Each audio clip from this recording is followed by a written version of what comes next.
Hi,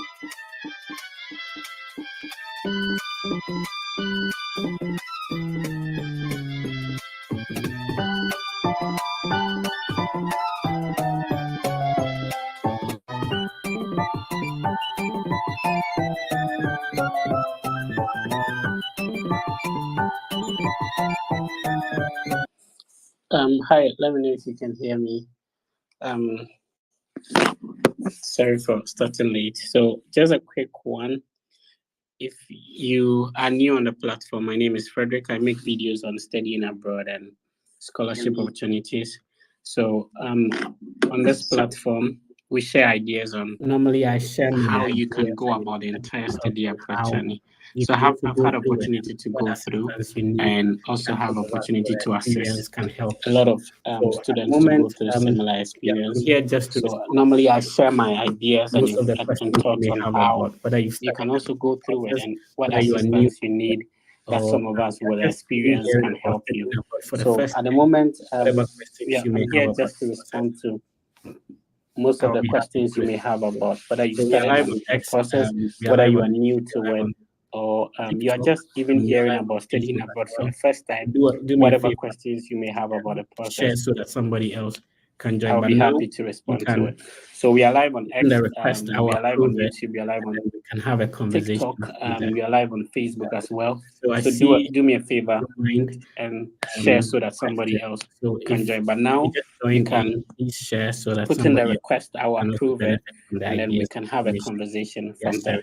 So at the moment, so I see, would you mind requesting? So if you just joined in, please share so that somebody else can also benefit from the ideas and information we are sharing here. So at the moment, if you still want to apply for the fall semester, it's not late. There's still an opportunity to apply. So you can still look forward to studying abroad for the fall semester of this year. It's highly possible. Put in the request, I'll approve it. You have to get to talk. Mute yourself. When you are being approved, kindly mute your microphone so that we have a very conducive can you please speak up a little bit, conversation. Let's talk to Bright. Bright, please, you have the floor. Unmute yourself. Finding it difficult to hear your mic and you go can ahead. Speak up a little bit. That would be super helpful, sir. Can you please speak up a little bit, sir? Okay, I think Bright has issues with the connection. Still finding it difficult to hear. If you can speak up a little bit, that would be super helpful, sir. Yep. Okay, so please wait. I would mention your name so we can talk. I think Bright has issues with the connection. Bright, could you mind, please go ahead. Hello, sir. Yeah. Hello. Yeah. Good evening, sir. So good evening. How are you please doing? Wait. I would mention your name so we can talk. Very well. Let's talk to. Please go ahead with your question, sir. Could you mind? Please go ahead. Please, I applied to Missouri. Good evening, sir. Good evening. How are you doing? I'm doing very well. Please go ahead with your question, sir. Okay. Please, I applied to electronics engineering, University of Science in technology as a transfer student to pursue my bachelor's degree in electrical and electronics engineering.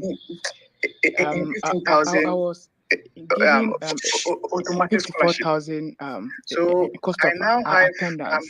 I now have of which I got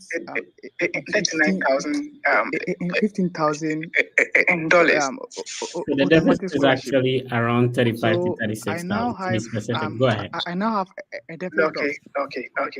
So 39,000. I currently have a bank statement of in dollars 40,000. So the deficit is actually around 35 to 36,000 to be specific. Go ahead. For my interview. Okay. Let's make the correction. You are not submitting the bank statement to the embassy for the interview. 40,000. You submitted the bank statement for the school to issue your I-20.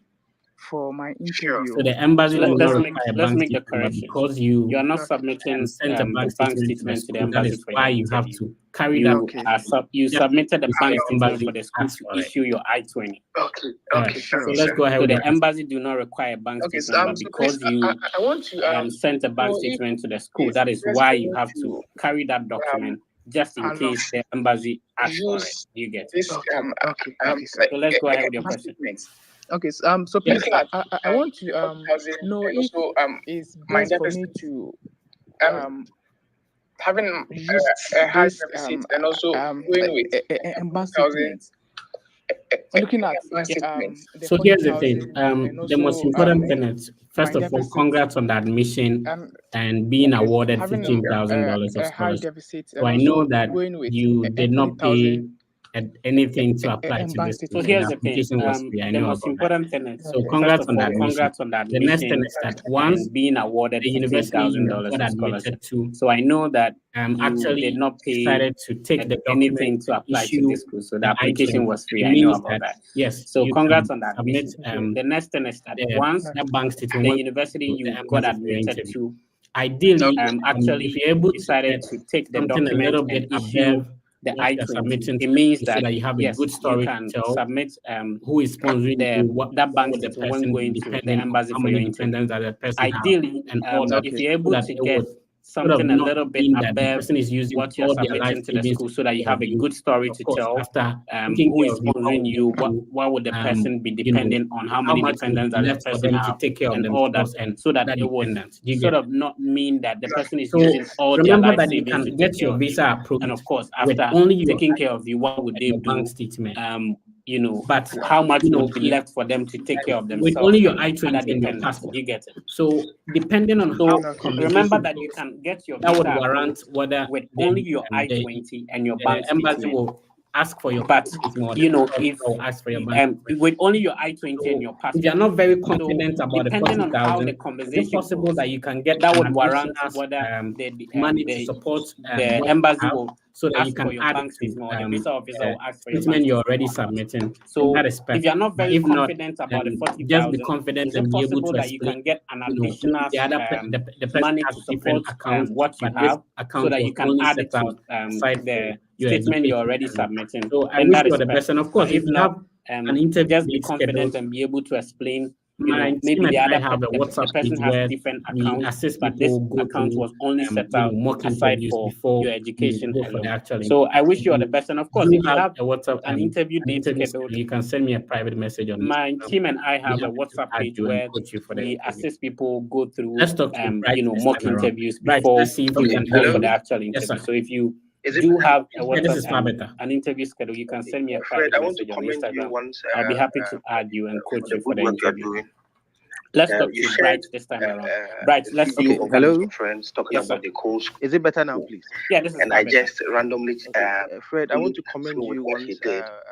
And for the good work you're doing. The admission. You shared the other one of your friends talking about the course. I spoke to a sponsor, and I just randomly follow through with what you did. And just last week, I got the admission was sent. So the anecdote is that but unfortunately, I spoke to a sponsor and getting him concerning back into the country is taking quite a while. So I wanted to find out. I mean, an affidavit in cases like was sent. A form was sent for me to fill out. Do you have any assistance? My sponsor has traveled and getting him like this so that back into the country sponsor comes in, it's taken quite time. So I wanted to find out. Use his to apply in cases like this. Do you have the I-20? Do you have any assistance when it comes to stuff like used to the like this, so that in case my sponsor comes in, congrats on your admission in the first then we can use his to apply to send to the school for if your sponsor is out of the country, doesn't mean that getting access to the bank statement or the financial document is challenging. Is that the case? So congrats on your admission. Getting access to him now is becoming quite challenging. So if your sponsor is out of the country, doesn't mean that if you send me a private message, bank statement or the financial document is challenging. Is that the case? At the moment, getting access to him now is becoming quite challenging. At that you are unable to get access to him. So now, if you send me a private message, we see what we can do via Instagram. We can do. But all right, at the moment, the most important thing is if you can look at how you doing. But before Mustafa comes in, funds to get your I-20, and then you can now start the visa process. So we are live on Facebook. If you send me a private message, we'll see what we can do about Twitter and also. All right, let's talk to Mustafa. Mustafa, how you doing? But before Mustafa comes by sharing this, and you're live space. here. So normally, what I the Fred do Effect is to come online to platform. respond So we to are live some of on the questions. Facebook, we are live on YouTube, also live on X or Twitter, and have also a challenge we are streaming live to on any of the Instagram as well. share. So do me a favor by sharing. This is an impromptu space. So normally what I do is to come online to respond to some of the questions you may have. We post the information, all right. Sometimes you have a challenge navigating or applying to any of the opportunities we share. So if you have a challenge, you ask the questions, and we share with you ideas and information based on experience and also practical knowledge gained going through the process. At the moment, my team handles applications for free for individuals who have high school and diploma qualification. So we can schedule a private one-on-one conversation if you have a so that we can assist you to apply for some of these opportunities. If you have a bachelor's degree, you want to apply for a graduate program, either a master's or PhD, we do have the mentorship program. If you have a date scheduled for your visa interview for like more than half a decade, my WhatsApp platform, which is meant for mock interviews, has assisted thousands of people who have gotten their visas approved and studying abroad. So you can send me a private message on Instagram. I'll add you so that you can also prepare and practice for your interview. All right, let's speak to Mustafa. Mustafa, how you doing? Mustafa, please unmute and go ahead. Hello, sir. Can you hear me, sir? I can hear you. Please go ahead. Thank you very much for giving me the opportunity. My question is, in this fall, like someone wants to apply and he see the open advert, is he going to send his CV along with the language of instruction so that he can be able to ask whether he is eligible to apply for the position or he is not, or he will just follow the guidelines and send the profile letter we are seeing and the CV together? Thank you very much. I'm sorry, I'm finding it difficult to understand you. Can you please repeat your question, sir? Okay, I said, for example, those professions that we are seeing the adverts. So lab, they will hire so person or graduate assistantship or research assistantship, for example. So can a prospective applicant send his CV and talk to the professor that is he eligible for that position so that he can be able to apply, or he will just follow the guidelines all and send the all documents required? Thank you. Oh yeah, you can definitely share your documents with the professor and ask if you're eligible to apply. But mostly the requirements will be stated in the assistantship, post, so that you can read that and know whether you qualify based on your CV or not. All right, let's talk to is it Tribred? Did I get the name right? Yes, Tribred. Good evening, sir. Good evening, sir. Please go ahead. Okay, sorry to just. Thank you very much first and foremost. But I sent you a message on Instagram, which you are yet to respond to me. So I will go straight to the question.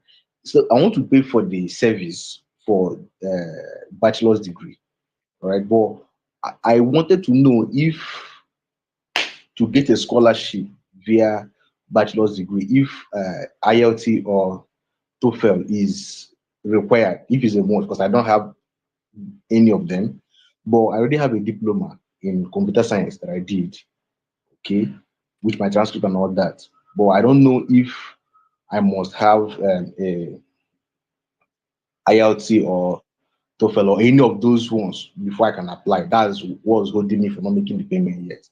Else I would have gone ahead, but I want to be sure.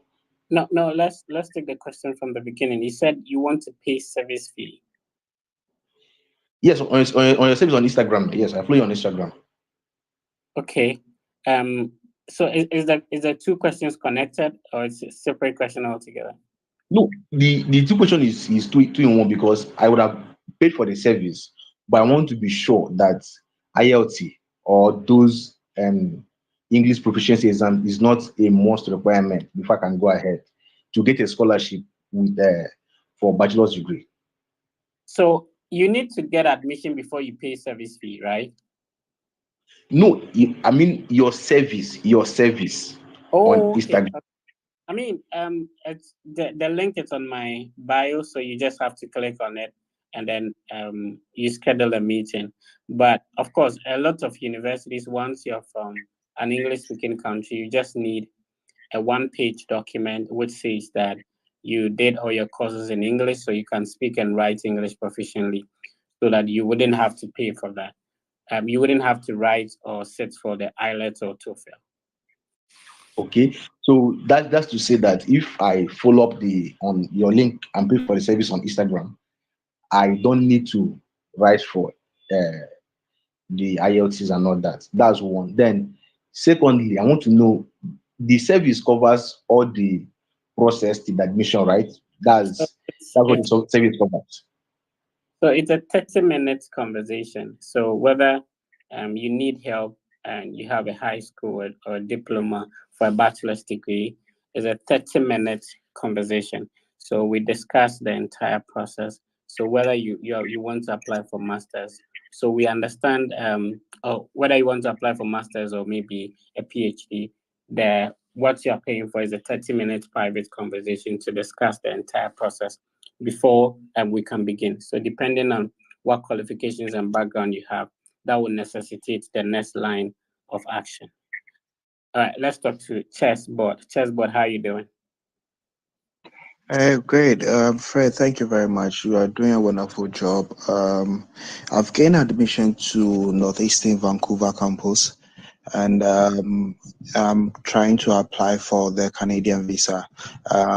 Just to mention, I already have a B1 US visa that is currently in my passport. The question is, in terms of proof of funds, I have $12,000 with a joint account between me and my wife, and there is 300K provident fund that is also available. Then I recently sold my car. This is where my question is. I recently sold my car around 120K Ghana cedis, 120,000 Ghana cedis. That's around $10,000 there. About how do I prove the lump sum that just hits my account? Because all I have is just the receipts that transacted between the sale of the car. How do I prove that this was this 120K that hits the account is as a result of a sale of car, and it wouldn't have problems in terms of my application to the Canadian embassy? So that's a good question, and congrats on the admission, and congrats on the US visa as well. So in terms of the Canadian study permit application, we call it study permit, not a visa. Technically the same word. So because you are not present, unlike the US embassy where you have to be physically present to respond to questions, your documentations would have to speak for you. So any documents you can gather to prove your point, as much as possible, do it. Now, you also have an opportunity to write a personal statement, which you can clarify or add additional notes to clarify any information that you want the visa officer to know, so that based on that, you can prove enough, financial support for yourself, enough ties to your home country, and other necessary details that requires for a study permit visa application. So your documentations would have to be able to speak for you when you are not present physically. So in this case, the receipt is just enough to show that indeed I sold the car, or I need to show prior documentation, even showing indicating that I actually own the car in the first place before selling it. Because in Ghana, after selling the car, all you do is just sell and you just exchange. The person pays into your account and you give the person some form of receipt. I'm finding it difficult to prove that I actually sold, and that's the reason for the lump sum. Yeah, obviously, the receipt plus the transfer, which you already will print the bank statement reflecting the lump sum, is enough proof to show that you own this property, and that is how come you were able to get this lump sum. And this could also be written in terms of explanation in your support document when you are sending it to the Canadian consulate. All right, let's talk to another person. So initially we had a feedback on Facebook and YouTube, and I think we have sorted that out. I think I was supposed to rectify my microphone, but didn't do that. So sorry about that. So those of you who were getting the echo and all that, we apologize for that. But I think it's better now. So if you're watching us on YouTube or Facebook, please let us know if the sound is better now and there is no echo. All right. So let's talk to another person. If you want to talk to us live, remember we are on X or Twitter. It's an X space or Twitter space. So you just have to ask your questions over there or request, and then I'll be happy to approve and we can talk. All right. So Mawina, thank you. The background noise. Emmanuel, let me know which country you're watching me from and what's the time at your end. And I want to know if the echo, there's no more echo at the background. All right, Abrefi, let's hear you. If you can unmute yourself and go ahead.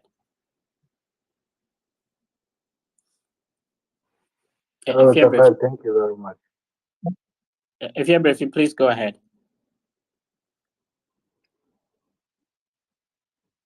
Okay, I think Abrefi is having a challenge.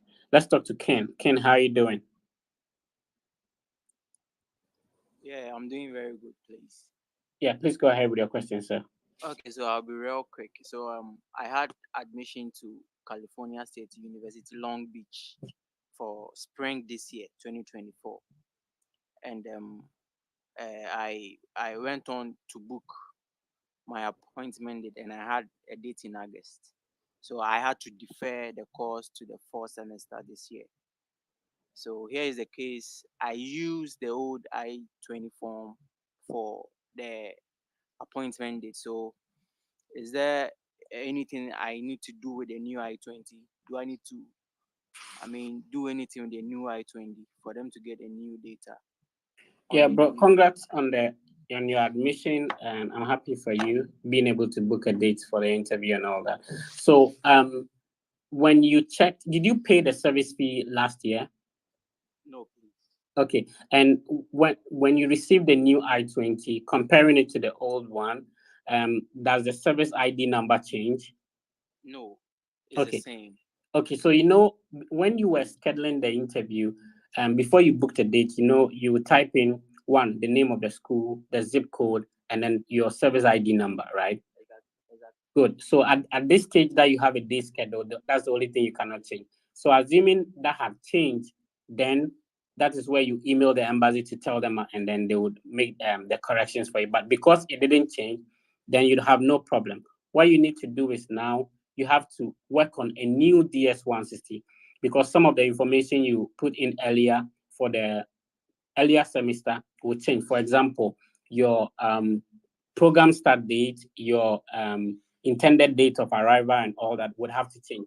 So you need to complete a new DS-160, which means that if you actually submitted the old DS-160, you have to create a new one. When you create a new one, you get a new DS-160 confirmation number. Then you log into the appointment portal, and then you delete the old one, put in the new one, and then you have to save it and print out a new appointment confirmation page. I don't know if you get what I'm saying.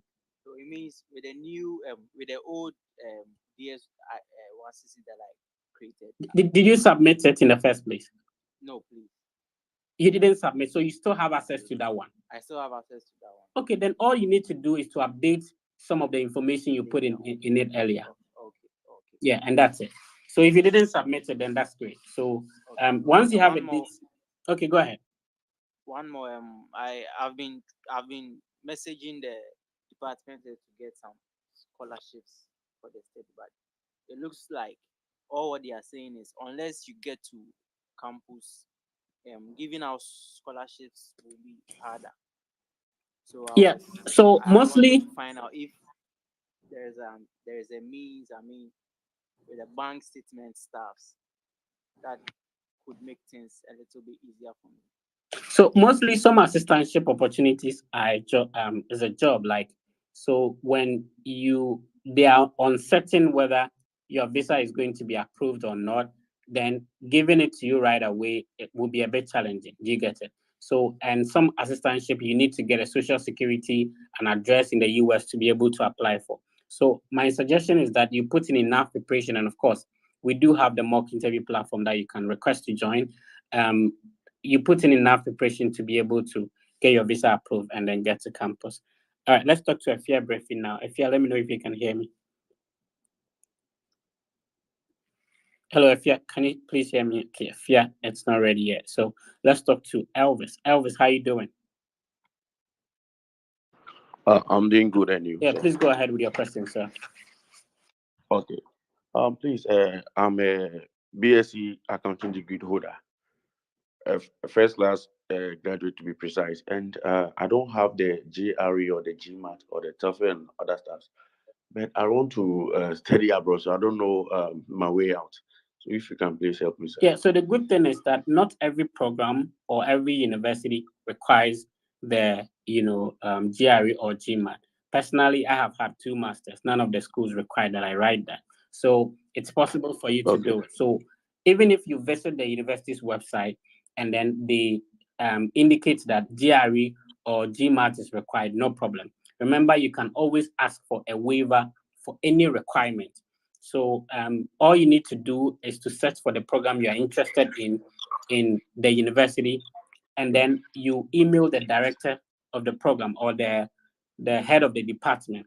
You will share a copy of your transcript and resume and ask if you'll be considered for admission and if you'll be considered for scholarship. Now, if there is a GRE, don't worry. When they respond to your first email, then you ask if that GRE could be waived for you. You get it? So, of course, some universities will make it very compulsory that if you don't write it, you're not going to be considered for admission, which is absolutely fine. That's why there are more schools, and then you move on to the next one. Okay. Okay, sir. So, sir, please with this one, will I be able to get full scholarship and stipends as well? Yeah, sure. And you said your background is in what? Accounting. Yeah. So my suggestion to you is that most business-related programs, to be able to get full scholarship, you may need a GRE or GMAT. Now, if you don't have the GRE or GMAT, that is not a problem. You can opt for a dual master's degree in a business-related field, or you can opt for a related program. So if you have a master's in a bachelor's in accounting, you can probably look at master's in public policy, any related program, which will get you the admission and funding to get into the system. So please listen. You don't have the GRE, GMAT, you have accounting background, no problem. Either apply for a dual master's degree, and I can give you a typical example like University of Utah. They have a dual master's degree business related program that you can apply for. That will give you a full scholarship so that you don't have to worry about the GRE or GMAT. Alternatively, you can opt for other related programs which have the funding to get you into the system. All right, let's talk to Afia Brefi now. Afia, let me know if you can hear me. You have to unmute. Hello. And please, can you hear me now? Yeah, this is better. Please go ahead. Okay, please. I remember I tested you on Instagram concerning my admission on how I'm going to present my case using a company bank statement for my visa interview, but I couldn't hear from you again. All right, sorry about that. Do you have a date scheduled? Yes, please. May 15th. So what you have to do is that you share your appointment confirmation with me via Instagram. I will share with you our mock interview platform WhatsApp group. We meet every day, so we will help you craft your story and how you can arrange, be confident and be able to respond to the questions when you go there. So that is all you need to do. It's not like a simple thing to tell you exactly what to do. I have no idea how your DS-160 look like, your I-20, and then your other profile. So if you are able to join, based on the answers you'll be given, we'll be able to help you refine your answers in that order. So I wish you all the best. Let's talk to Real Knee. But before Real Knee comes in, We have over 300 people watching us. This was an impromptu one, so I appreciate that. If you do me a favor by sharing, I would really appreciate that. So please share, like the live session. If you are yet to follow, if you want to study abroad, this is the biggest study abroad content creation platform. We have a lot of insightful content. We've had opportunity to access a lot of people, and so if you want to study abroad, this is the channel to subscribe to. This is the platform to follow, and we are happy to assist you in whichever way possible, so that you can also achieve your dream of studying abroad with a scholarship. So let's talk to Relny. Relny, please unmute and go ahead, sir. Hi there, Fair Effect. Thank you so much for your time. Okay, so I need you to review my documents for me. So that is why I just came on this platform to speak to you about. So what document specifically, please? Oh, so it's just my SOP and my resume. Do you have a specific school you're applying to? Oh, yeah. Okay, so you have written the SOP, preparing to apply to some schools, right? Yeah, he asked me to apply and I've done that. But he asked me to share them with you to review them. Oh, okay. Then if you've done that, then I can take a look at them. So which school are you applying to? So you gave me a list of schools actually. All right. So what happens is that the statement of purpose should be written according to the program you want to apply to. So that's one of the mistakes people make, that you write a generic SOP. So maybe I want to study masters in accounting. And because I want to study masters in accounting, I write a generic SOP for accounting. So what people do is that they will be, infusing, editing and changing the name of the school and be sending the same statement of purpose to every school they apply to. This is very wrong. So every school has a specific concentration, even though it's the same program. So for example, I do have a page for all people that most of the people I know that are studying public administration. But sometimes we could have a conversation in the group, and the courses I'm doing is different from what they are doing. So even though it's the same public administration, every school has a different concentration. So it will be very wrong that you don't check on the university's website to know what exactly they expect you to write. Sometimes they go as far as letting you know, the number of pages you are supposed to write, the formatting style, how many, what is the spacing, how many points in terms of the font size, the font type you should use. Some universities are very explicit and specific on that. So if you write a generic one and go and upload it, then it means that you did not read the instruction, and that's why people end up not getting admission, because you have a certain trajectory. The program was actually established for a certain course or a certain agenda, and so you have to fine-tune your SOP to suit what they want you to do, not just write a generic one and then you upload it. It's not done. So let's take notice of that. So let me know which country you're watching me from, what's the time at your end, and if you want to speak to us, you can type your questions in the chat. What question do you have about studying abroad, visa application, scholarship application? If you have a low CGPA, every day I mentioned that it is highly possible. You will not be the first person to have a low CGPA to study abroad. Neither would you be the last person. So be bold, take a step. If you had a D7 or E8, it is still possible. You're not the only one who had that. So it's still possible. The good thing about studying abroad is that they do not only consider your CGPA and for that matter, your transcript alone. They consider other application documents. So if you're able to strengthen the other application document, your CGPA alone does not matter. And you could have a first class, but if your other documents are also weak, it means that you may end up not getting admission. So let's take note of that. On Saturday, I'll be talking to one of the finest people who motivate and inspire people when it comes to the study abroad journey. Peter Belwa, he's studying on a scholarship. He studied on a scholarship in Canada. So he will also be sharing his experience and how you can also, walk the same path as well. So let's talk to Ivan. Ivan, please unmute yourself. Go ahead, sir. All right. Good evening, and thank you for the opportunity.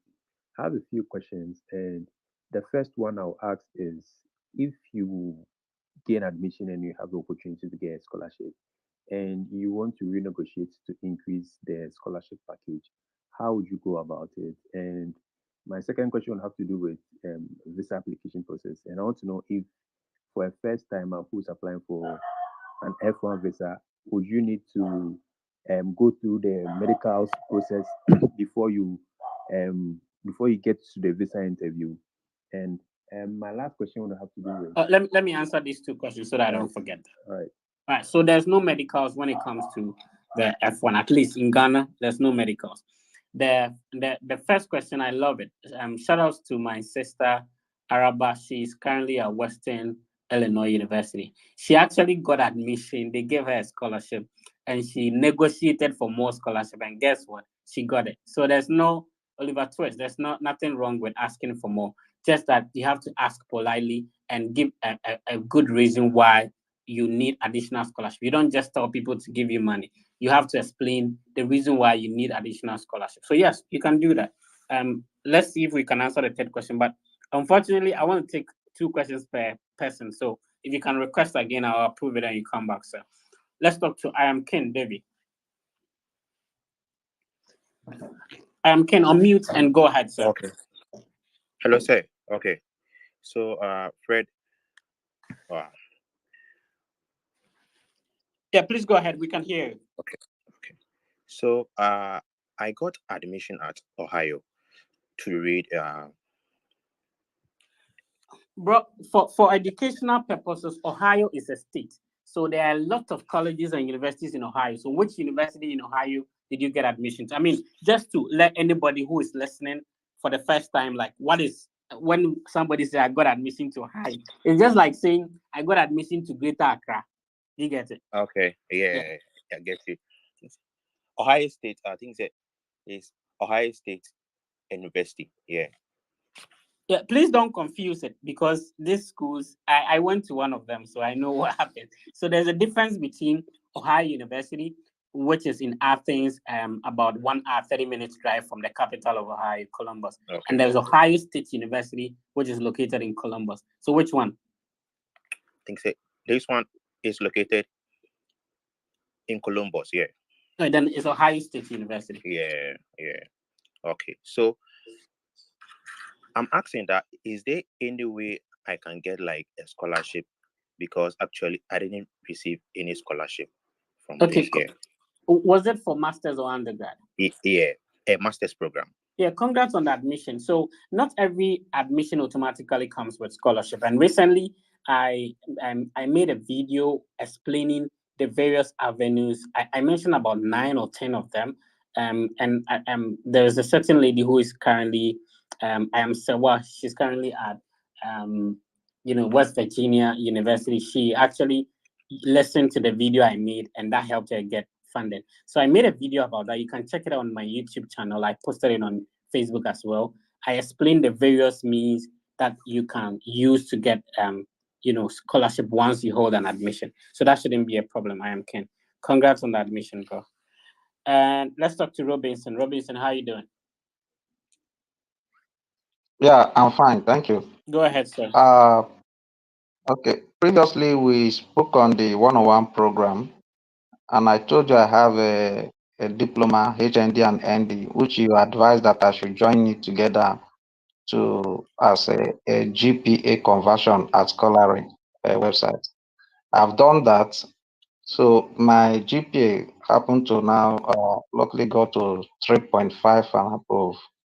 So I want to ask, which of if I'm applying, should I use the Scholar if I'm applying for admission? Yeah, usually the application portal may not ask about your CGP. It will just ask you to upload your transcript and certificate. So, but of course, if it asks, then you have a perfect CGP combining the ND and then. So, which one should I use? I think you're having network issues. Can you hear me?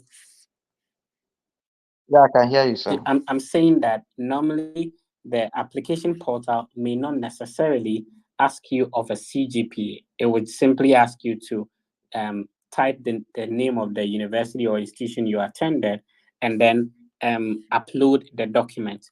But of course, if some portal are asking you the CGP and all that, then the one you got from Scholaro, combining the ND and the HND would be the good reflection for your bachelor's degree qualification. So you upload that one, sir. All right, let's talk to Wiseman. Wiseman, please unmute, go ahead. But before Wiseman comes in, let me see if I can pick some questions on YouTube. So let's see. Yusuf Abdallah is watching us on Facebook from Italy. Thank you for tuning in, Yusuf. So Wiseman, you'll come in, but before Wiseman comes, let's take some questions. So Gifty is watching us on Facebook from Volta region, and then Ajari says, "It's a pleasure watching you, Fred. It's a pleasure getting you to tune in, Ajari. I really appreciate that." Samuel Afiye said, "Please, how do I join and ask?" So Samuel, we are live on X, so you just have to go to Twitter or X, search for the Fred Effect, put in the request, and then I would approve it so that you can directly ask your question. Alternatively, you can type your questions in the chat or in the comment, and I'll be reading them out and will be responding to them as well. So if you are preparing for a visa interview, it will be very advisable that you speak to an expert. And then I do have a collaboration with former visa officers or the Argo visa team. So to be able to ace your visa interview, don't go through this entire process. And at the end of it, it's really frustrating when you go through this process, pay a visa application fee, pay service fee, and your visa is refused. I don't wish for that for anyone. So get an expert coaching now from the Argo visa team. You can use the link I am showing on the screen to actually book a one-on-one consultation with Argo Visa, and they'll be happy to help you out. All right, let's talk to Wiseman. Wiseman, unmute and go ahead with your questions, sir. Mr. Fred, thank you, sir. Please, I have one question. We applied for admission for a friend in North Carolina State University and South Carolina State University. He got the admission both of them, by one for the North Carolina he got a funding, by the South he didn't got funding.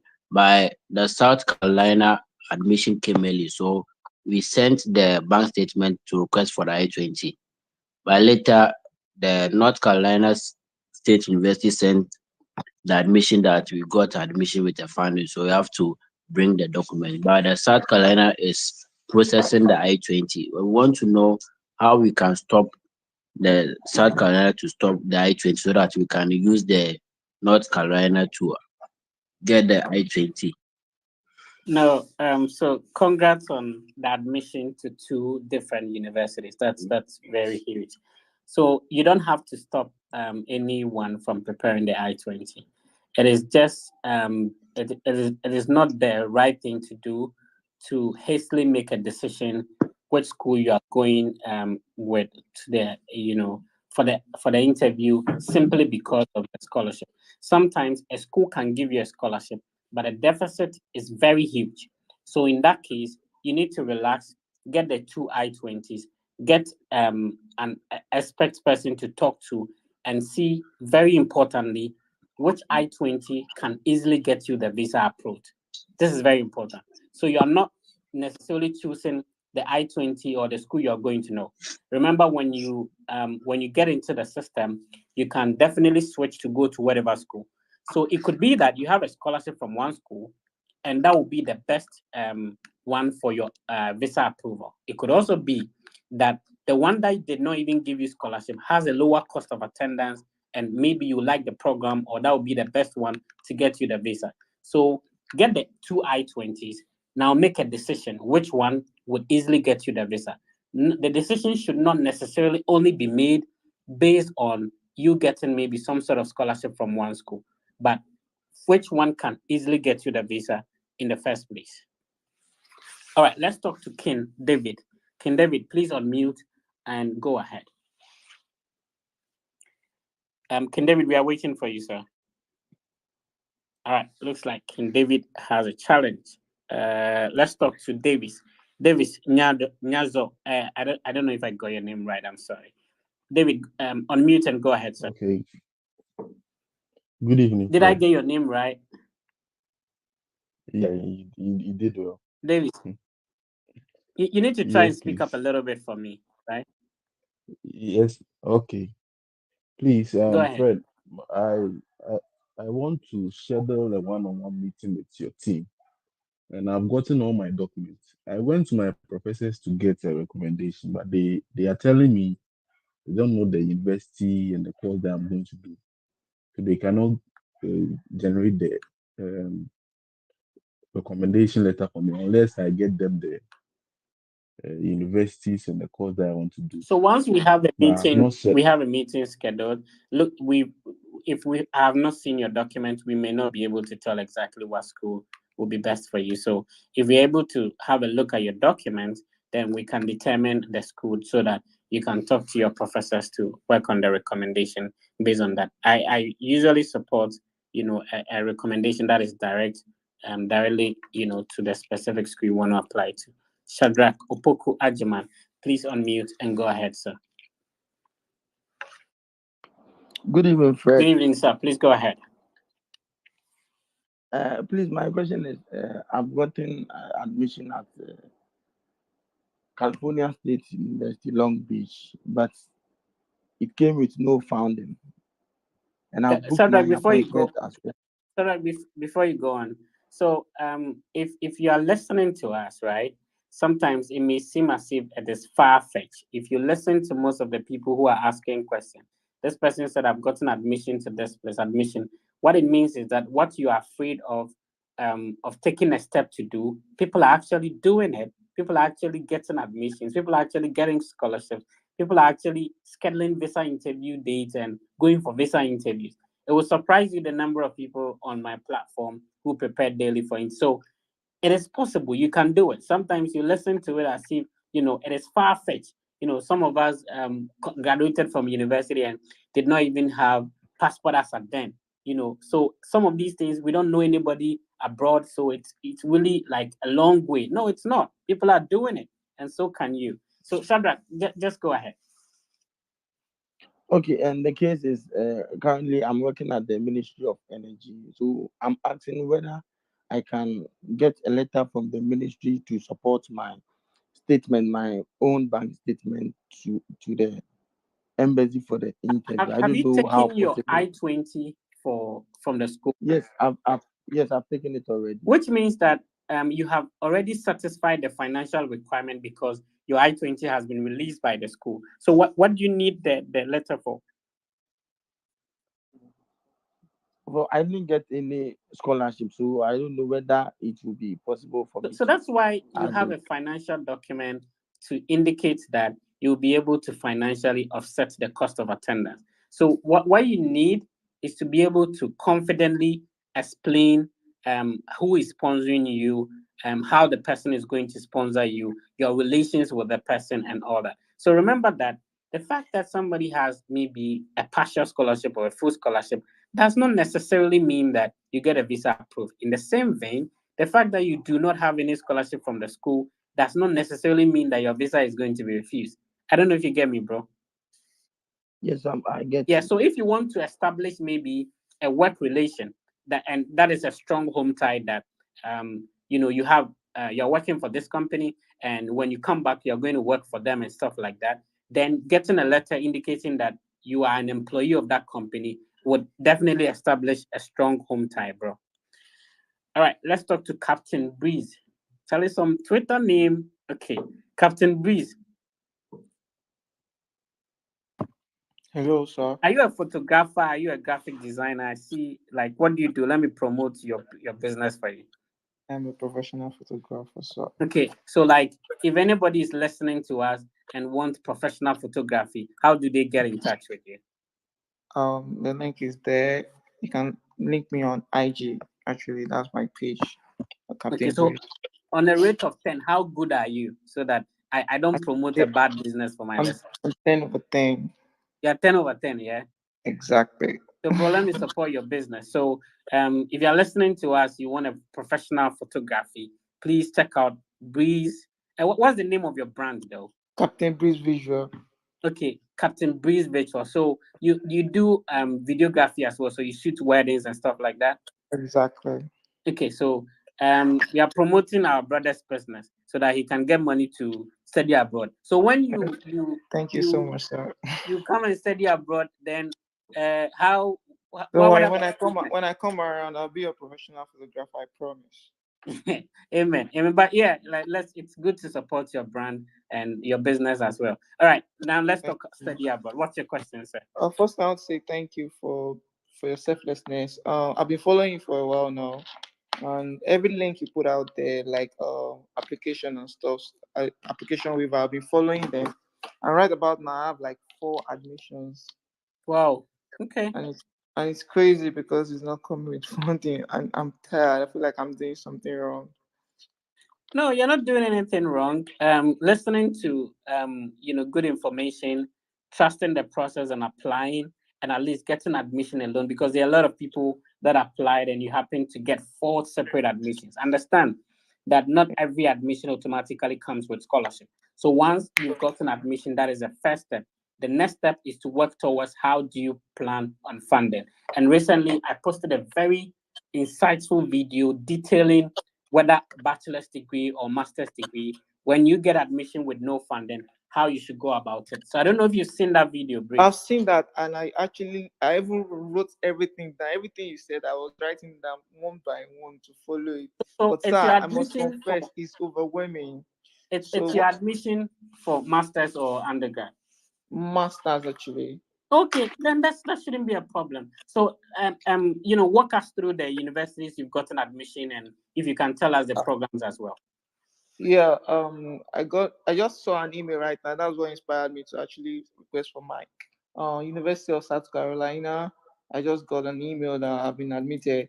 New Jersey University, and Southern Georgian University, Beachford, and one other one. So which means that you even did the transcript evaluation, right? Yeah, actually, I've tried last year. I was denied twice at the embassy because of funding. Bro, you're serious. I like the level of seriousness you're putting into it. So you're putting the photography money into applying to school, right? It's not that simple, sir. So I'm happy for you, bro. So the next step is to reach out to the department that you gained admission into. And what programs are you looking at? Are you applying for photography or visual arts or something? No, not photography. I don't think they can actually give. As in, I've been trying to look for it, but it's kind of difficult. So what programs did you gain admission into? I got for information communication technology. Oh, then you don't have a problem, bro. So it's a step-by-step process. Great, you got the admission. Please, I would love to edit your email for you.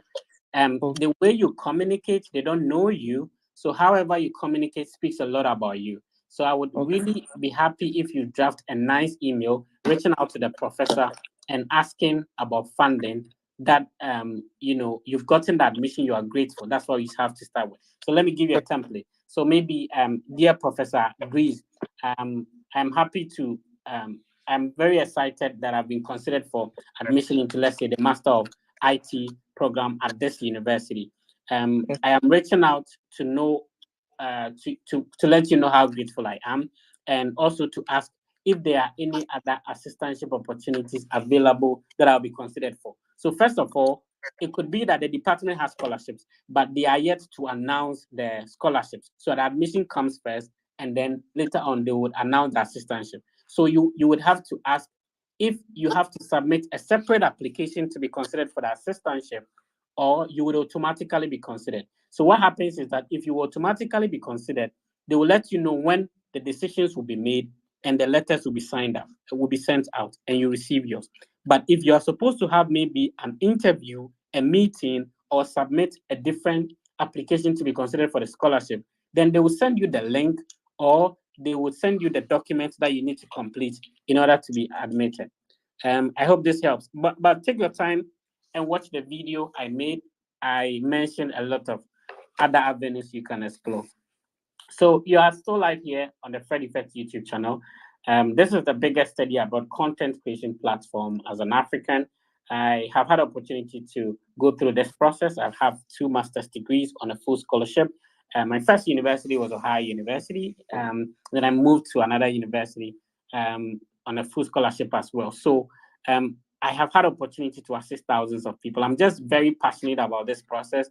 And so I have guided a lot of people, and I continue to do that for like half a decade now. So if you've not subscribed to our channel, then you're missing out, because we have a lot of information that has been very impactful to people's life. We talk to former visa officers for them. So we are not only telling you about how to go about the process, but we are sharing our practical experience on how we did it. Bole Bamboy did national service in the northern part of Ghana, and even internet connectivity was a problem. 559 was the allowance I was receiving. Every Ghanaian who is a national service personnel can relate to this.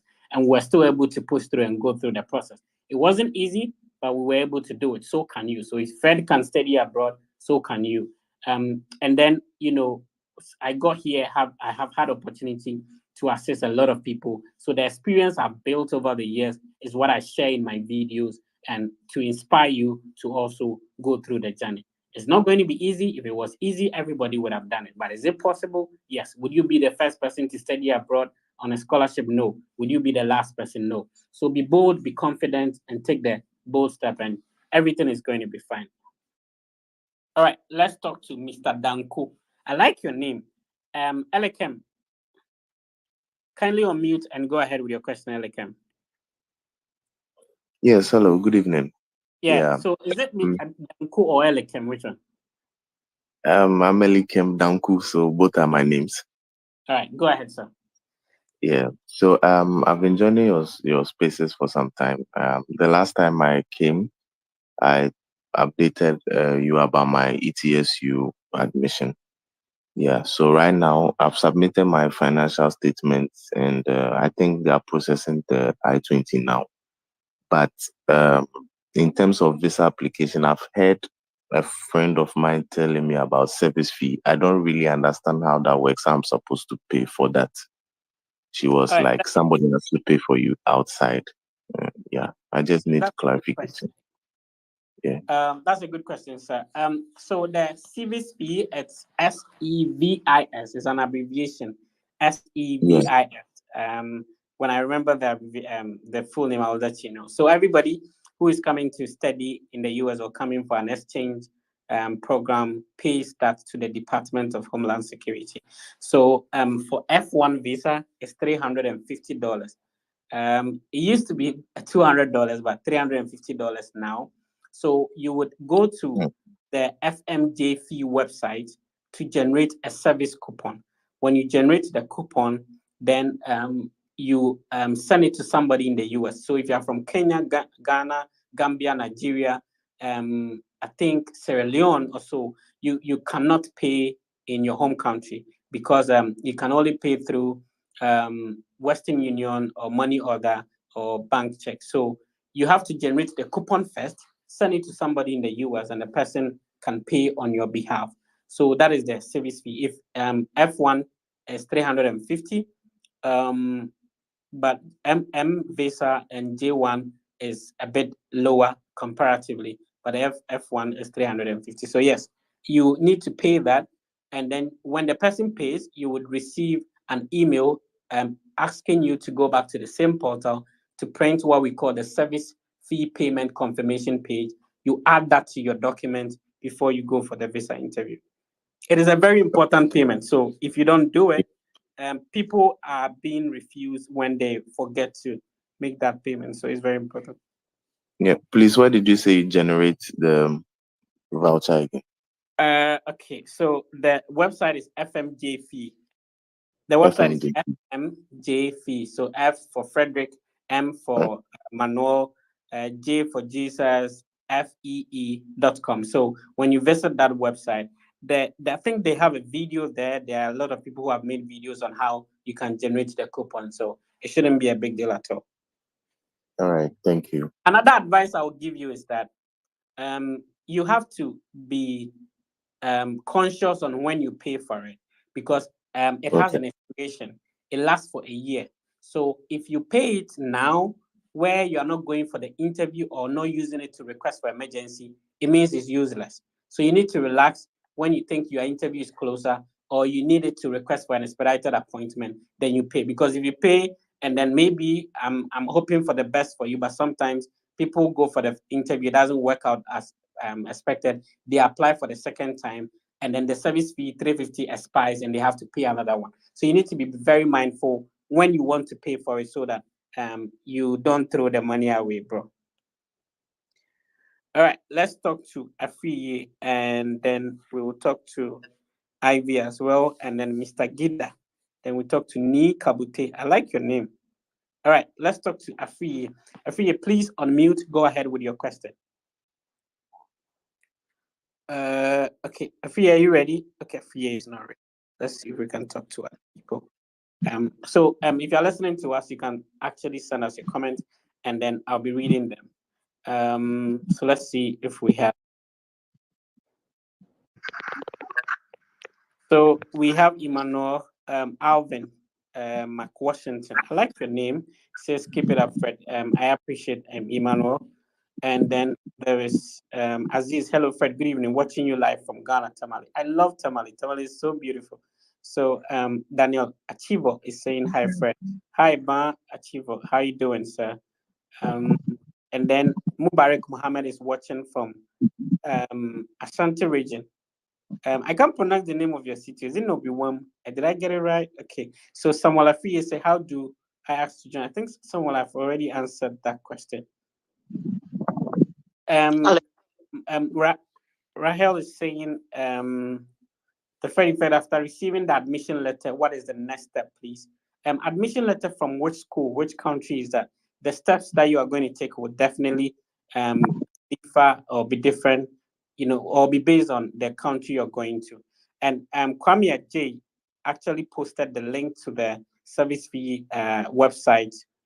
We appreciate that, Kwame. So it's www.fmjfee.com. I really appreciate you doing that. Ajari is saying, I like your consistency and selfless service to humanity. This comment is really touching. I appreciate that, Ajari. Please, thank you so much.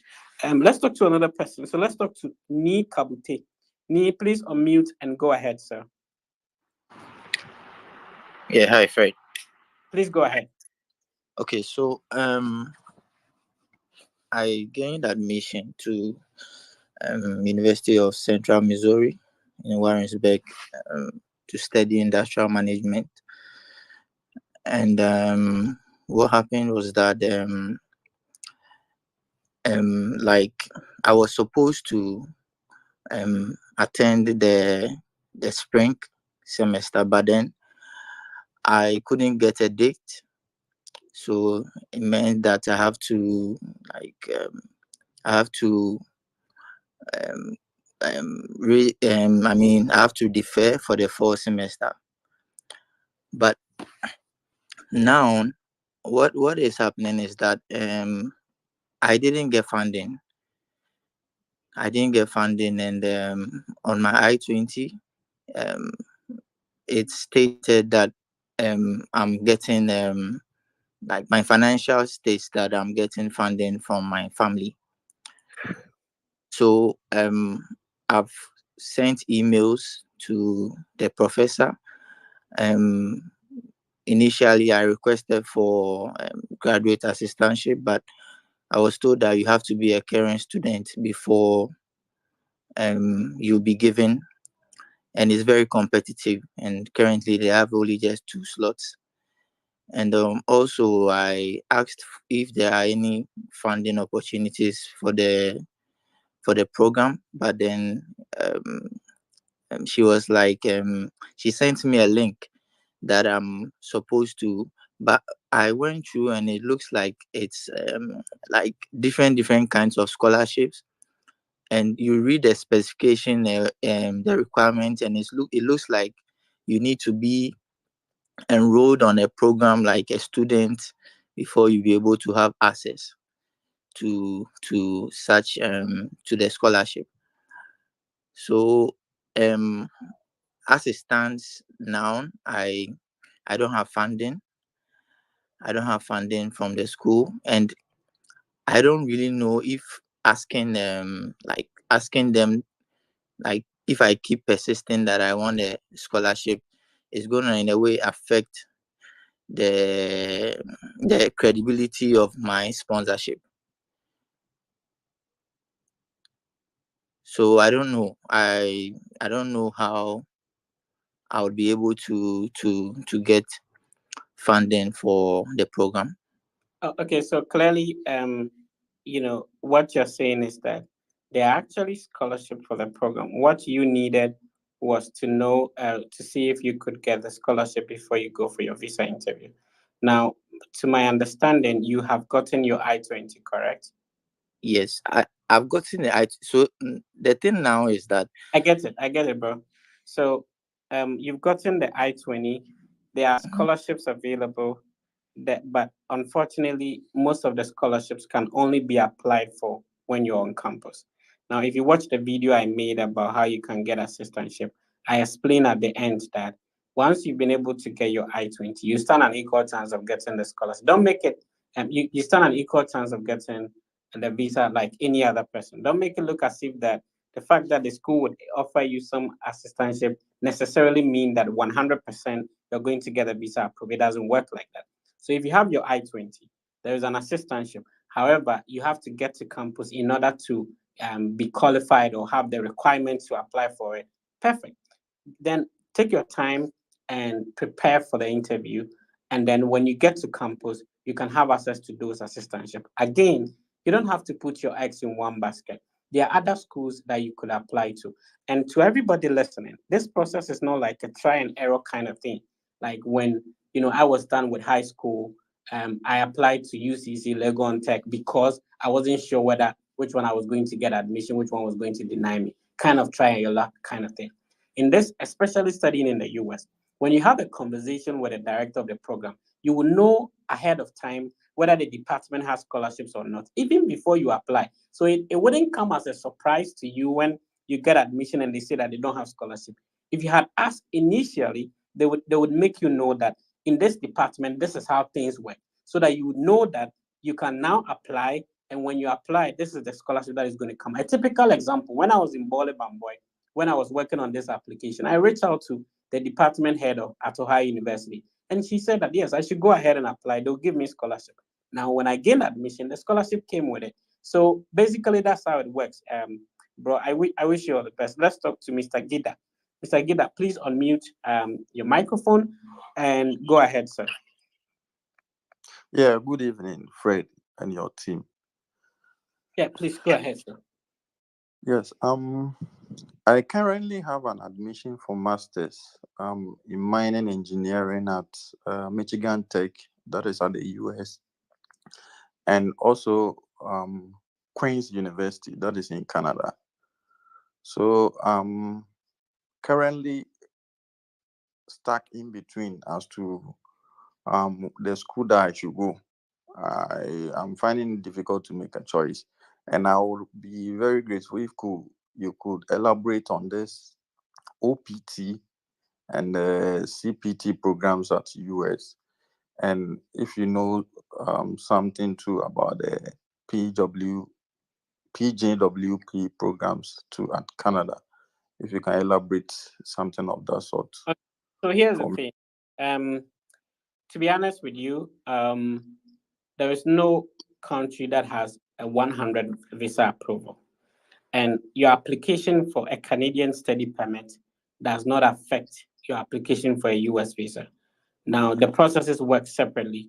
So, assuming you had these two visas and you ask me, Fred, which one should I, go for, then the conversation will be different.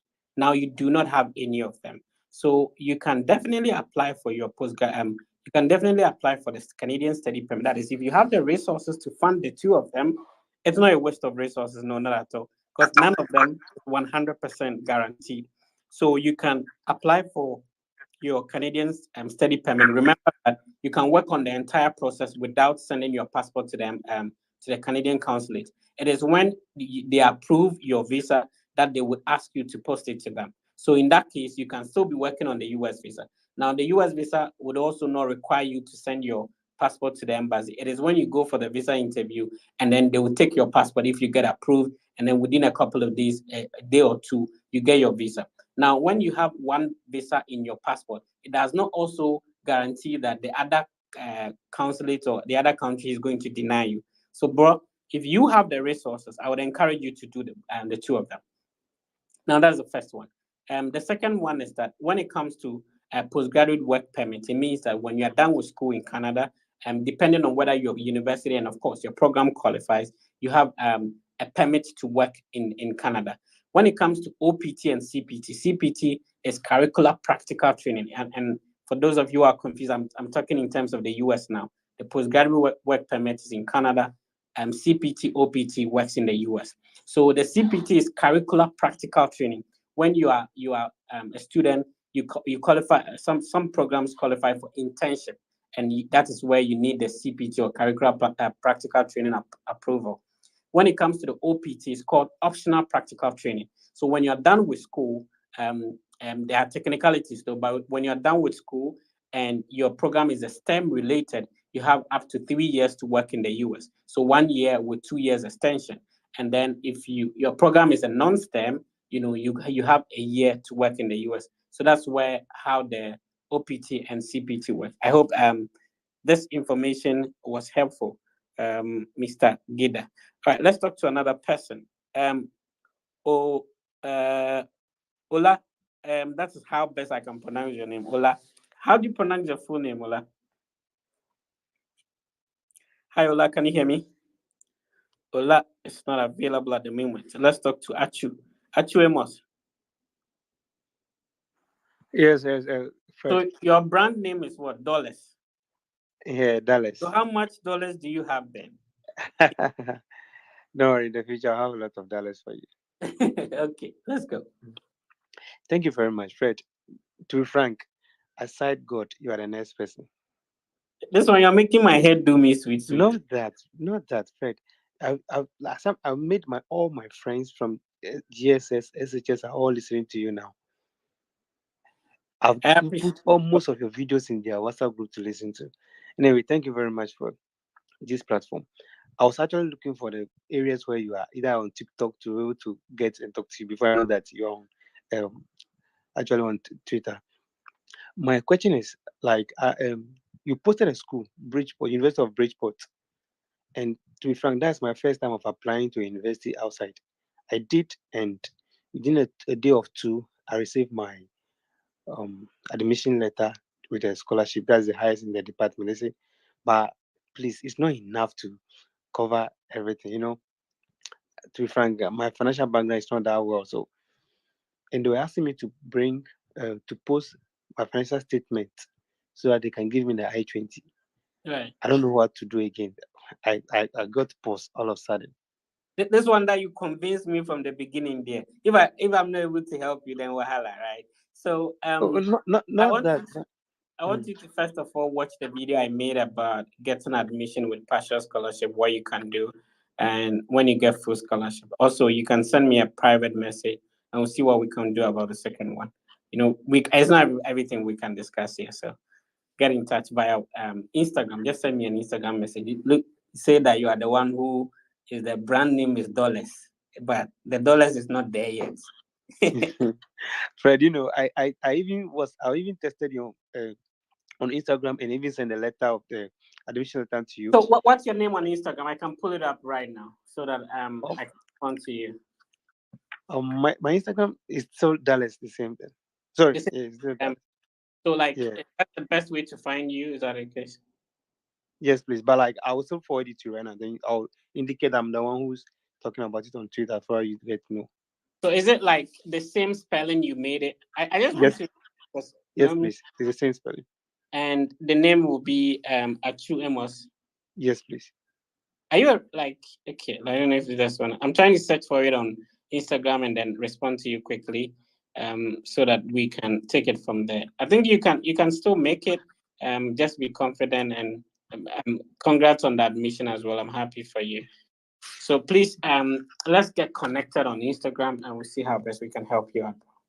All right. Thank you very much. I'm very All right, let's talk to Ivy Kofi. It's been a long time I heard such a name, Kofi. Nice. Ivy, how you doing? Can you hear me? Please unmute. Okay. Yeah, Fred, I can hear you. Yes. The name is Kofi. Kofi. No. Ivy Kofi, yes. Hey, I'm Medwin. I'm sorry. Okay. Go ahead. Yeah, Fred, yesterday I spoke to you on the one-on-one chat, but I've created a group, but I've not heard from you. Yeah, so that's why. Normally because of my meetings are successive, I finish with them and then now we can now start from there. So maybe hopefully from Friday or Saturday, I'll definitely respond to that and we take it from there. Okay, thank you. All right, so let's talk to who has not spoken yet. All right, so if you're watching us, welcome. If you're just joining us, you've not missed much. Remember, this session would always be live on the Fred Effect platforms, and you can check it out at any point in time. You listen to it. So I normally classify it as a podcast. You're sharing a lot of information and ideas, and I'm very inspired by people just talking to me and saying that I've gotten admission to this school, I've gotten scholarship to this school, I'm going to that school. The other time, a mentee of mine sent me a scholarship to a university in California that is worth about $330,000 of scholarship. That is the biggest scholarship I've seen.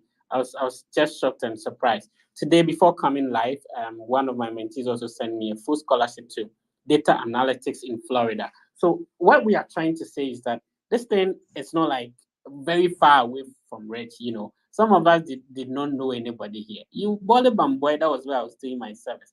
And sometimes, you know, the network will be frustrating my life. I've gotten admission from my school, High University, and that was the only school I applied to in the US. The reason was that I did not have money for I did not have money for application fee, and I didn't know by then that I could simply email like somebody and ask for application fee waiver. The point is that I didn't have the ideas and information, the knowledge I have now. I could have done more. So I ended up in Ohio University because that's the only school I applied to. And shout out to Isaac. He was my TA back in UCC. He actually told me to email the director of the program and ask if I can apply and if I'll be considered for funding. And I did. And as of then, 559, I think I used everything for the application fee. And then I had to also beg somebody to use their MasterCard because in Ghana, if you have 559 and you have a MasterCard, every month they'll be deducting some amount. Me too, the 559 is not enough for me. Why should I have a MasterCard or Visa card and they'll be deducting that amount? So I had to beg somebody and then send the money to the person so that I can use the MasterCard or the Visa card to pay the application fee. Now, there's a lot of ideas and information. Like recently, I shared information on the Georgia application fee waiver. You know, people do not know that in some states in the US have specific months where they decide to waive application fee for almost all the colleges and universities. So as I speak to you in the university, almost all the universities and colleges in Georgia, not all of them though, are waiving application fee. So they call it the application fee waiver month. So most of them are only for domestic students. But as an international student, you can also take advantage of some of these opportunities. So we never knew that some of these things existed. And now we have opportunity to be exposed to the system and know how things are done. So we are sharing the ideas and information with you so that you can also do it. So it's highly possible. I remember if you are very familiar with the National Service Ghana system, you know that, when they pay the National Service allowance, it's like 2 months or 3 months in advance. And I have to travel from where I was teaching. I was a teacher in Tinga. There's a small community in between Bole and Bamboy, just like in the middle of the Bole Bamboy district. And I had to travel to, the next town, either Wenchi or Bole. But Bole was closer to me. So, there is no lorry station at where I was teaching. So I have to wait for a car which is coming from, a vehicle coming from Techiman or Wenchi. And if somebody has already alighted, then I will get in so that I'll go to Bole to withdraw my National Service allowance. The interesting thing is that sometimes you can get there and they tell you the network is messing up. So I have traveled paid for transportation from Tenga to Bali to go and withdraw my national service allowance. And then they'll tell me that the network is misbehaving, so I cannot get my money. Then I'll take a car back to Tenga.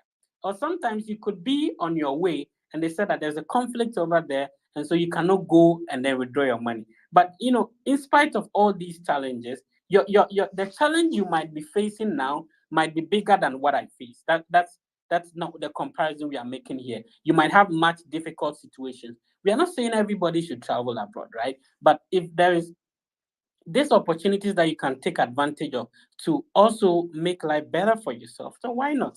And most of us are doing great to help you. Shout outs to Kings for my brother, Peter Belwa. There are a lot of people. I if I keep on mentioning, I will miss some names, and then I will get trouble. So there are a lot of my brothers and sisters out there creating insightful content to educate you and also inform you about how to go about this process. All you need to do is to get your document and start something, and it is possible. You can do it. Let's talk to somebody. So, Anthony, please go ahead. Hello, Mr. Fred. Good evening, and God bless you for the wonderful work you are doing for Social with the Youth. Actually, today I was able to, book appointment with you. So come next week, Thursday. I think I'll have full session with you. And then God bless you for your time. I'll be happy to talk to you one-on-one. Sure. I've done that. So come Thursday, God willing, I'll have the chance to meet you and talk to you one-on-one. So let's talk to Cornelius Ifeanyi. Did I get your name right? I'm sorry if I got it wrong. If Ifeanyi, please pronounce your name. Let me see if I can repeat after you. Okay, my name is Cornelius Ifeanyi.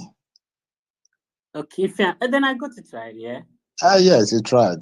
Yeah, well, good to connect with you. Please go ahead with your question, sir. Okay, first of all, I want to say a very big thank you. I'm a big fan of yours for a very long time now. I appreciate it.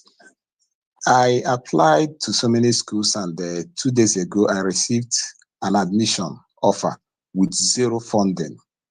So I've sent a mail to the graduate school and program coordinator, but none has given me a response.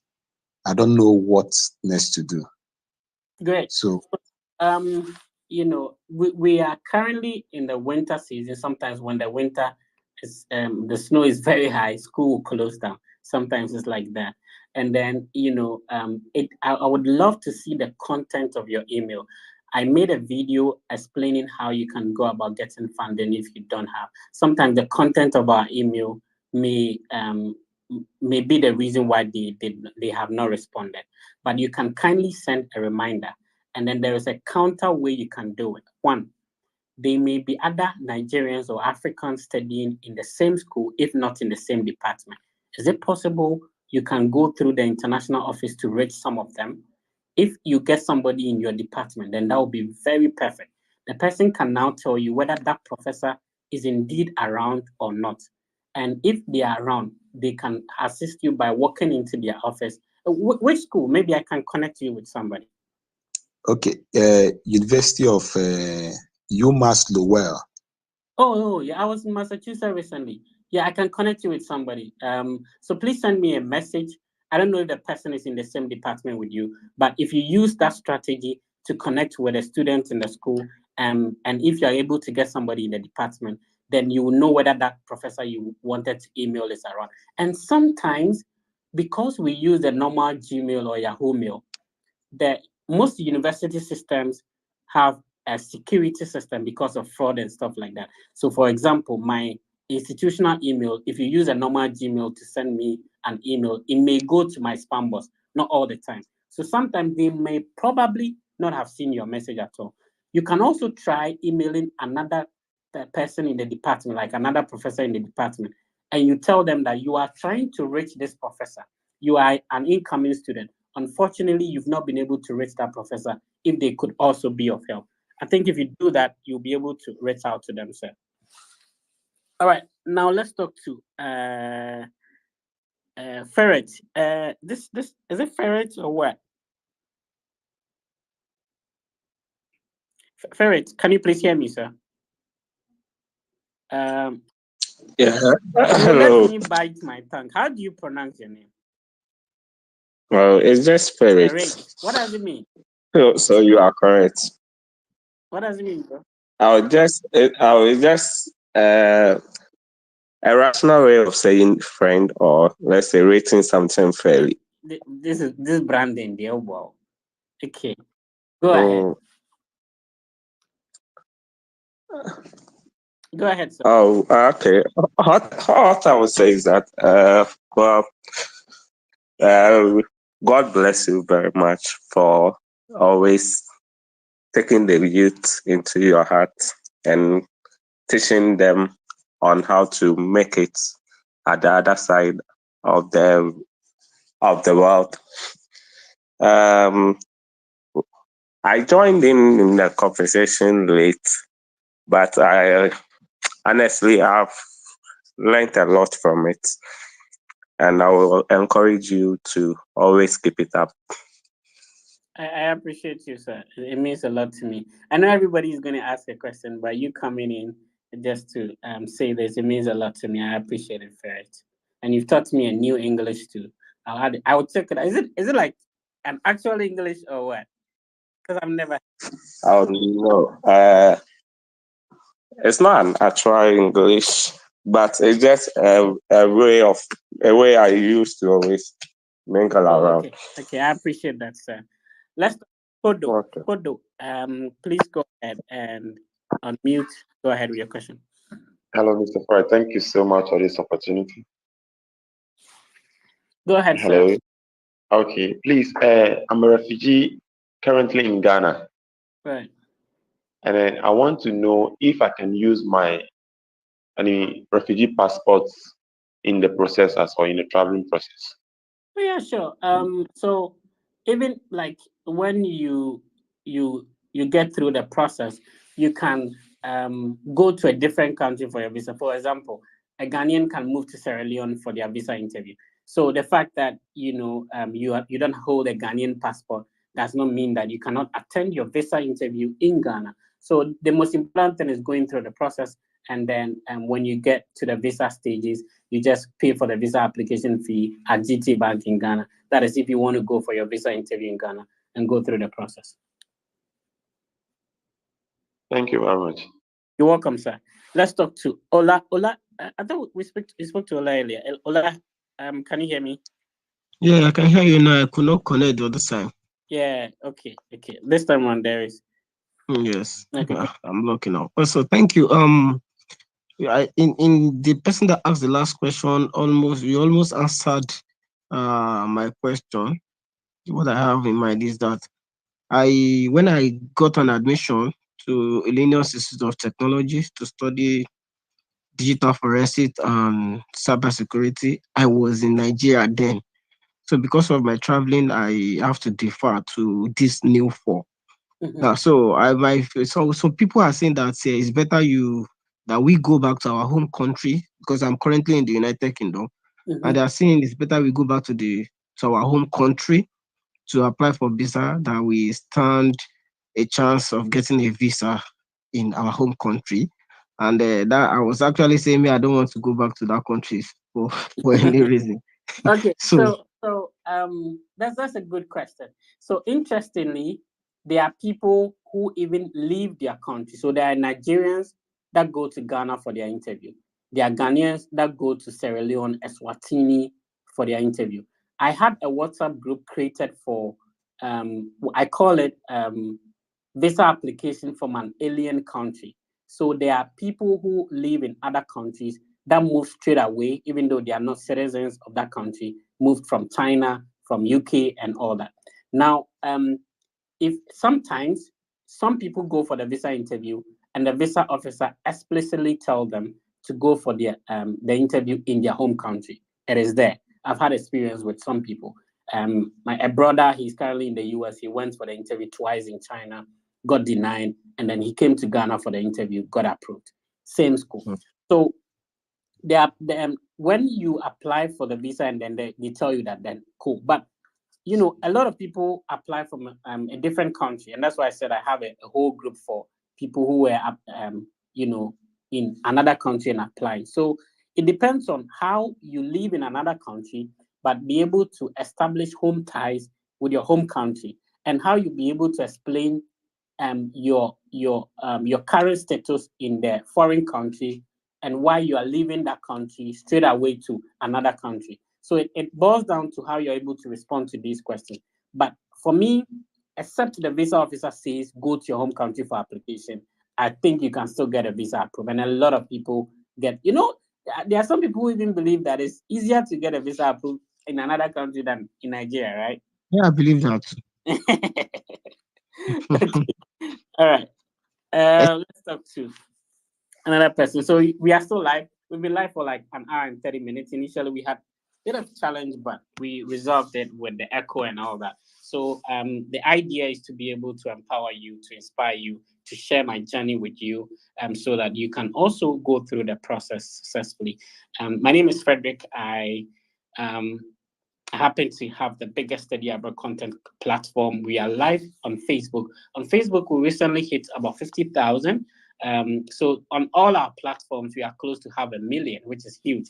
So we are around 140,000 on YouTube. We on TikTok is around 130,000 or so, and on Instagram we are above 10,000, and also on X we are above 30,000. So it's a huge study abroad content platform, and to have a huge number like this, it means that people have found value in what you produce, and that's why they subscribe, they support, and all that. And I appreciate each and every one of you who has been supporting and also benefiting from the platforms that we've created. So if you're not following us yet, then please do that. Be part of the family. Subscribe to the Fred Effect YouTube page. Follow the Fred Effect Facebook platform. Follow us on TikTok. We're also live on Instagram. You can follow. The quickest way to get in touch with me is via Instagram. You can also schedule a private one-on-one conversation if you want to. That is also available. And at the moment, my team works on applications for free for individuals with high school and diploma. We know it could be challenging, so we can have a way to assist you.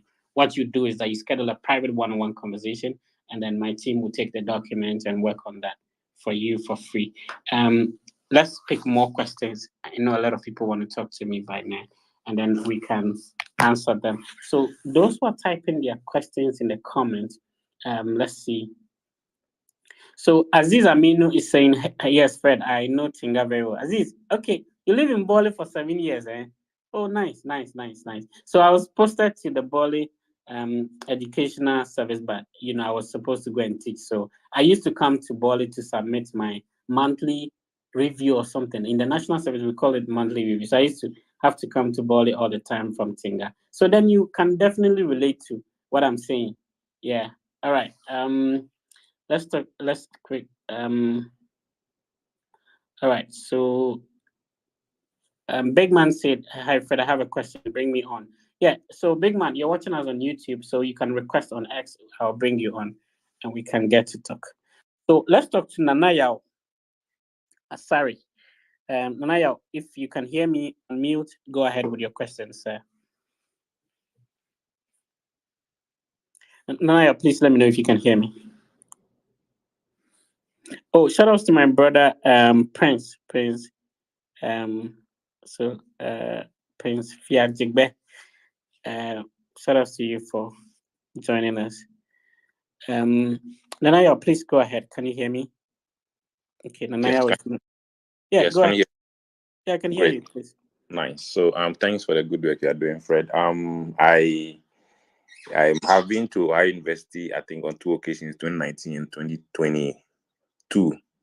So I can relate with a lot of the things that you are saying. My brother completed in 2015, and now a citizen, also using the route you've used.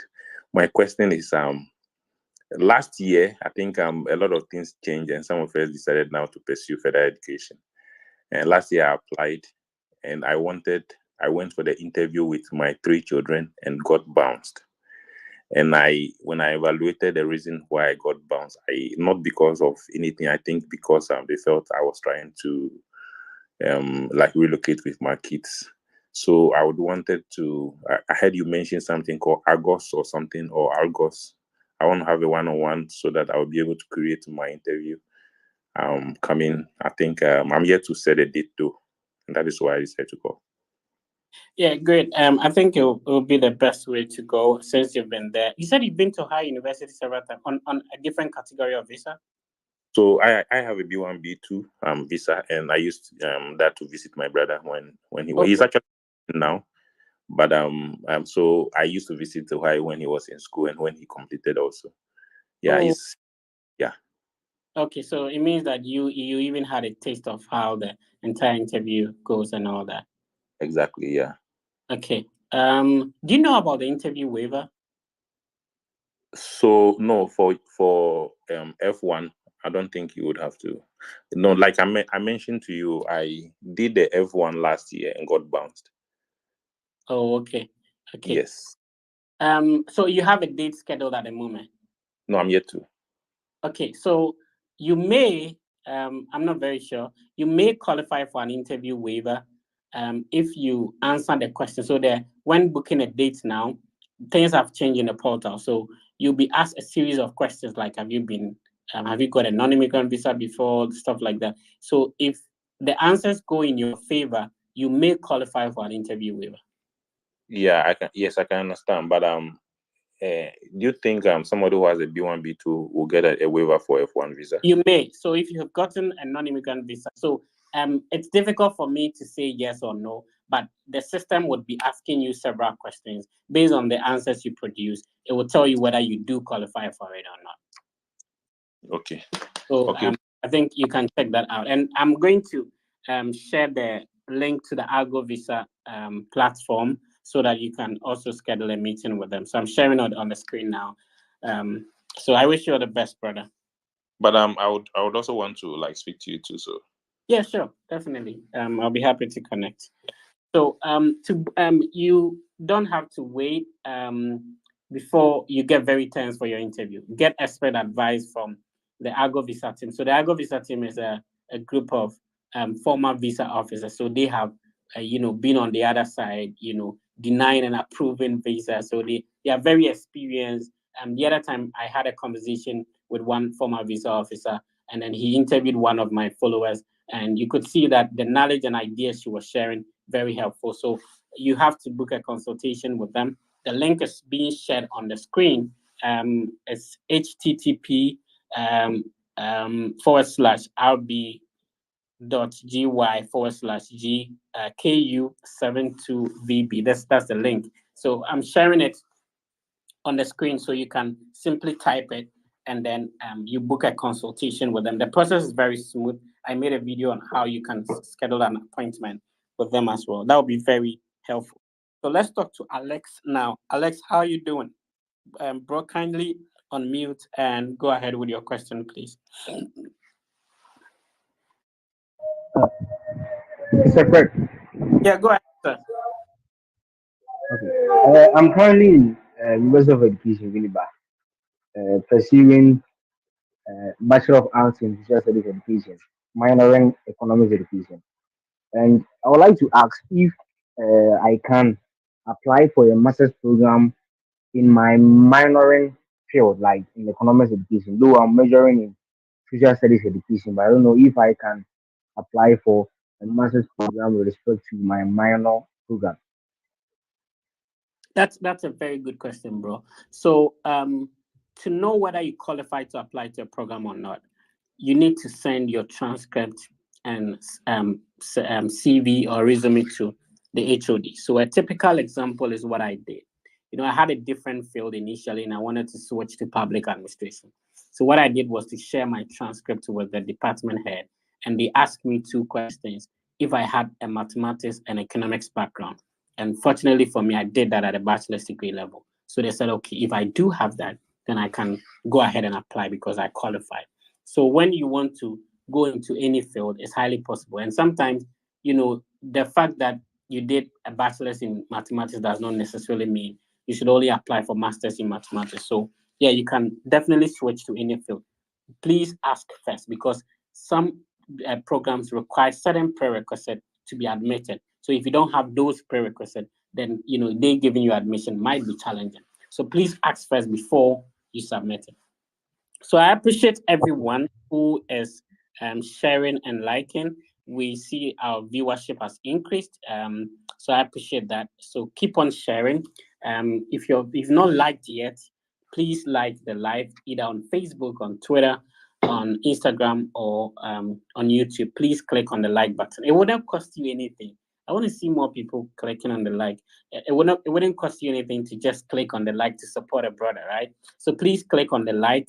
If you have if you want to share, please do that. Share it to your platform so that other people can join in. Let's talk to Mary Ann. Mary Ann, kindly unmute and go ahead with your question, please. Hello, Mary Ann. Hello. Go ahead, please. Okay, so please, I graduated from University of Cape Coast. Actually, that was a top up I did from University of Cape Coast. I did an HND, and I had a CGPA of 3.8. But with a top up, I had a CGPA of 2.5. And now I want to apply for schools. I have a management background, but I also want to try applying for communication or management or even public administration. So I wanted to ask if you could suggest some schools for me which I can get full funding with my CPGA of 2.5. Thank you. So before that, and this goes to everybody listening, not only you, that it's highly possible whatever qualification you have to get into a program, but how you go about the process is important. So in your case, you have a 3-year diploma, correct? Mary, can you hear me? Yes. Yeah. Yes. And a 2-year top up, is that the case? Hello, Mary, let me know if you can hear me. Hello. Yeah, you have a Yes, I have a 3-year diploma. And then a 2-year top up. Yes, please. So getting the admission and scholarship shouldn't be a problem, but how you're going to go about it. So now what happens is that you have 2 different transcripts and 2 different CGPAs. And, ideally for a bachelor's degree is supposed to be straight 4 years, but you do have a 5-year transcript. Is that the case? If you can confirm that, then that will help. Yes, please. I have a 5-year. Exactly. So this is my suggestion. Getting the admission and scholarship, it's not difficult. You need to know how you are going to go about it the proper way. What happens is that as an African or as a Ghanaian, if you tell me you have a diploma and a top up, I understand that it's a 4-year bachelor's degree, is a bachelor's degree straight away. But at the moment, your qualification sometimes is a bit confusing to the foreign educational system. So they don't even understand what we call top up. What we call top up, they call it transfer. The diploma, you said, is 3 years. So now, even if you are being asked what is your total CGPA, you will not be able to tell. So to increase your chances, you might want to go through what we call the evaluation process. That is the popular one, which is the WES evaluation. Now, what this evaluation is going to do is that it's going to add your top up as well as your diploma, giving you a single transcript and a single CGPA, which will be comprehensible or understandable to the foreign educational system so that they can understand the qualification you have, right? So if you're able to do that, it would one, shoot your CGPA up a little bit. Let's also understand that there are a lot of universities at the moment. Most of the universities in Georgia that are waiving application fee, they require the evaluation. So it will make your qualification understandable. If you don't do the evaluation, there are other schools you can apply to. But if they don't understand your qualification, they may not give you admission. So normally I advise that with a diploma and a top-up, it's a bit risky paying an application fee to apply to a school. So I would suggest if you don't do the evaluation, apply to schools you will not pay an application fee. In that case, you don't lose anything. But if you're paying money for application fee, then it will be very great if you go through the evaluation knowing that the qualification you have is understandable to the people who are going to review. So, for example, over here if you're in level 100, what we call level 100, they call freshman. If you're in 200, what we call level 200, they call sophomore. If I didn't come to this country, I didn't know what sophomore is. So if you tell them that I finished in level 300 for my diploma, they don't understand what level 300 is. They know it as junior year and senior year. Do you get it? So our qualification is sometimes a bit, different from theirs. And so the evaluation bridges that gap and makes it understandable to them, giving you that CGPA, which can be compared to other people. And so now, if they want to evaluate your qualification, should they use your diploma top up or the diploma CGPA, or they should use the top up CGPA? Now, if they should combine the two CGPAs, if you are being asked what is your overall CGPA, can you tell that one too? No, you can't, right? Yes, Yeah, I so can. it's not about get that. It's easy to get it, but make sure your documents are well prepared so that it will make it easy for them to understand you. So we are still on the Fred Effect YouTube channel, Fred Effect Facebook page. We are on X, Instagram, and also live on TikTok. We are not live on TikTok yet. Yeah, we are live on TikTok as well. So please subscribe, share, and so that another person can benefit from the ideas we are sharing. Let me know which country you're watching us from. What is the time? It's currently almost 7 p.m. at my end, so it's 6:56 p.m. here. Let me know the time at your end.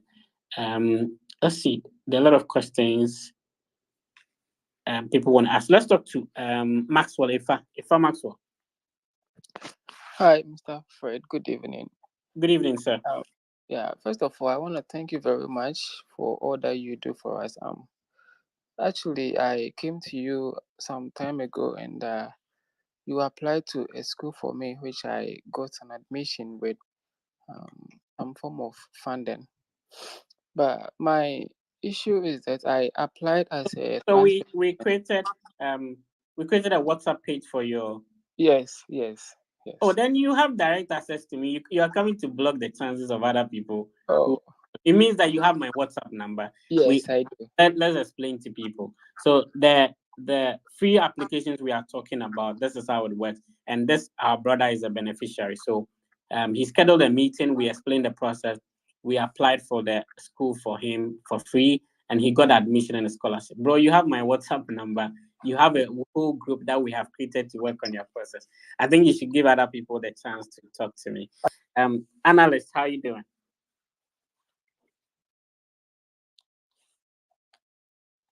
Analyst Obi. Okay, Analyst Obi, please go ahead if you can hear me, sir. All right, Analyst Obi seems not to be ready, so we talk to Kofi. Kofi, how are you doing? Hello, Kofi, how are you doing? Yes, I'm good. Thank you very much, Fred. It's always a pleasure to join to this platform and also to ask some questions. Obviously, I've been listening for some time now, and someone mentioned about trying to get a visa from the UK. And I think that in your response to that, you said that some people try to apply from China. I'm currently in China, and in the past, I applied for a visitor's visa to go to visit a friend. I think that was during the COVID era. So, due to quarantine procedures, it was denied at the time. Obviously, now I'm trying to go do a graduate degree in the US. So, what do you think? What do you reckon are my chances of getting the visa? Okay, so there are people too who applied from China, they get approved. So if you have a date scheduled, you can send me a private message. I'll add you to both groups. So I have the group for the visa from an alien country that a lot of people also applied from China and they got it approved. So you can interact with them and then they can share especially their experiences with you as well. And then the normal group where we meet daily for mock sessions so that you can prepare yourself very well. So have you applied already or you're yet to apply? Well, I'm yet to schedule the appointment. I was just wondering whether my previous denial was going to affect my F1 chances. Obviously, it was a B1, B2 visa, but this time it's F1. So I was just thinking about it. Yeah, so once you've been there before, it means that they already have some of your details in their system. So my suggestion would be one, be consistent with the information you produce. You cannot see a difference in this time around. And then also the good thing is that the category of it change. So it means that your profile is much better. Normally, if you want to do the same thing and expect the same another result, that's where it's a bit challenging. But this time around, the category of visa has changed, the purpose of travel and stuff like that. And you being there, being consistent with the information you produce in your DS-160, in your next DS-160 will be super important. Obviously, it will be less expensive for you to attend the interview in China as compared to coming to Ghana for the interview, right? So then, you only find out by preparing and doing your best when you go there. And if they tell you specifically, like what they told my friend to go to Ghana, then you know what to do. But for now, I would highly suggest that you make life comfortable for yourself, not to stress. Just attend the interview there. Yeah, right. Because I remember at the time the visa interviewer, the officer, she did mention, because I remember at the time there was COVID. I think that was early 2022. So she did mention that obviously because of the quarantine procedures, so it would be better for me to go to Ghana at the time. I don't know whether it's going to change now or not. Anyway, I will try to contact you via Instagram and then hopefully join one of the groups. Oh, great. Let's talk to another person. Okay. So let's see. Every if you can unmute and go ahead. So I'll prove a lot of people and we can your questions. Then maybe we draw the curtains. Afiye, you have the microphone. If you could kindly unmute and go ahead, that would be great. Yeah, hello, Fred. Go ahead. Yeah, so I wanted to ask if is it risky to use a different bank statement for your I-20 and your visa application, like the embassy application? I don't like the way you ask your question. You ask it in a negative way. No, is it risky? No. Okay. Is it advisable? Maybe we should put it that way. Is it advisable to? Okay, is it advisable? Yeah. Yeah. If you ask me, is it possible? Yes, it's possible. Is it advisable? No. And this is my reason. It used to be that if you go for the interview, there are you have two outcomes. So the first is like you get denied or you get approved. But this time around, there is a third one, which is called administrative processing. So if you use bank statement A to get your I-20, and sometimes because they've written maybe uncle, auntie, or maybe family funds on the the I-20, you feel like you can use a different document. Okay. When you go and then your document is being taken for administrative processing, remember, if they email the school and they ask which document you sent to them, they will find out. Is that not it? Yeah, they would. Yeah, so and it means that you send they will know what that you deceive them, you send a different statement. So to be honest with you, it's possible. A lot of people have gotten their visas approved through that, but it's not advisable. So I like the way you put your question, but is it risky? Okay. Let's talk to another person. McMill. This one is McMill in Ghana or McMill in Nigeria or the original McMill. McMill in Ghana. So this is Kaswa McMill or Agbogbolosi McMill. Kaswa. McMill, go ahead. Okay. Thank you. God bless you, Mr. Fred, for everything that you have done for us. Okay. So I had two admissions in the US and UK, but right now I'm stuck with proof of finance. That is what I'm stuck with. So which schools are those? I'm reaching out to you too. Okay, so which I had University of Bridgeport. They gave me a 3,000 merit-based scholarship, and University of Scranton, but without scholarship.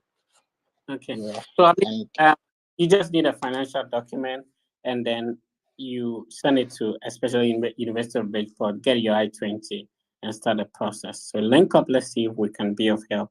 Tickles. Kent Tickles. Yeah, Fred, good evening. Good evening, sir. Please go ahead. Yes, please. initially you were giving a submission pertaining somebody who deferred a course, and you were giving submission on that, but I actually fall in that category. I would love you if you can go by that information again. The Okay, issue so is what exactly was I the have question? I applied into 2023, Mm-hmm. and then I had to defer because my date went a little ahead this year. So this year, I think you were saying we have to go and apply the DS-160 again and Okay, then so if use some code. take your time, your case might be different. Take your time and explain your situation so I can address it accordingly. Okay, so I And can you applied. speak up a little bit for me too? I would appreciate that. It's 12 p.m. here, so I'm 12 Yeah. 12 a.m. So I'm Okay. trying. So my case is I applied to the university. I got admission 2023. Mm-hmm. I applied with a visa. I paid my service fee and everything, but I had to defer because my date went into this year, 6th August. Okay. So I have done everything again. I have my I-20 for this year's fall. I have everything with me. My service fee it will be expired in July this year, but I've planned to renew it when it's expired. But you were giving an information when I listened to you earlier, which Okay. was we So have to do the DS-160 again. yeah, so you see, the first DS-160 you made, Yeah, there are some questions like intended date of arrival. So, for example, yeah, if you were coming in the spring, it means that technically your intended date of arrival will be somewhere in December or January. yeah. But this time around, the intended date of arrival will be somewhere July or August, right? Yes, it's in So August. this is one of the reasons why you need to make changes to the DS-160, because you cannot be attending an interview in June and say that you'll be arriving in the US in December or January 2023. You get it? But mine has last year's date, so it means I have to change it. You And I have to. want to know if I have to go and purchase a new No, to start it all over, or No. So the MRV fee you've secured a date is fine. The only thing is that if you submitted the DS-160, the brother I spoke to, he indicated that he did not submit the DS-160. But if you have submitted the DS-160, it means that you need to create a new DS-160. When you create a new DS-160, you're going to get a new DS-160 confirmation number, right? The number that begins with AA00. Do you get my point? yeah.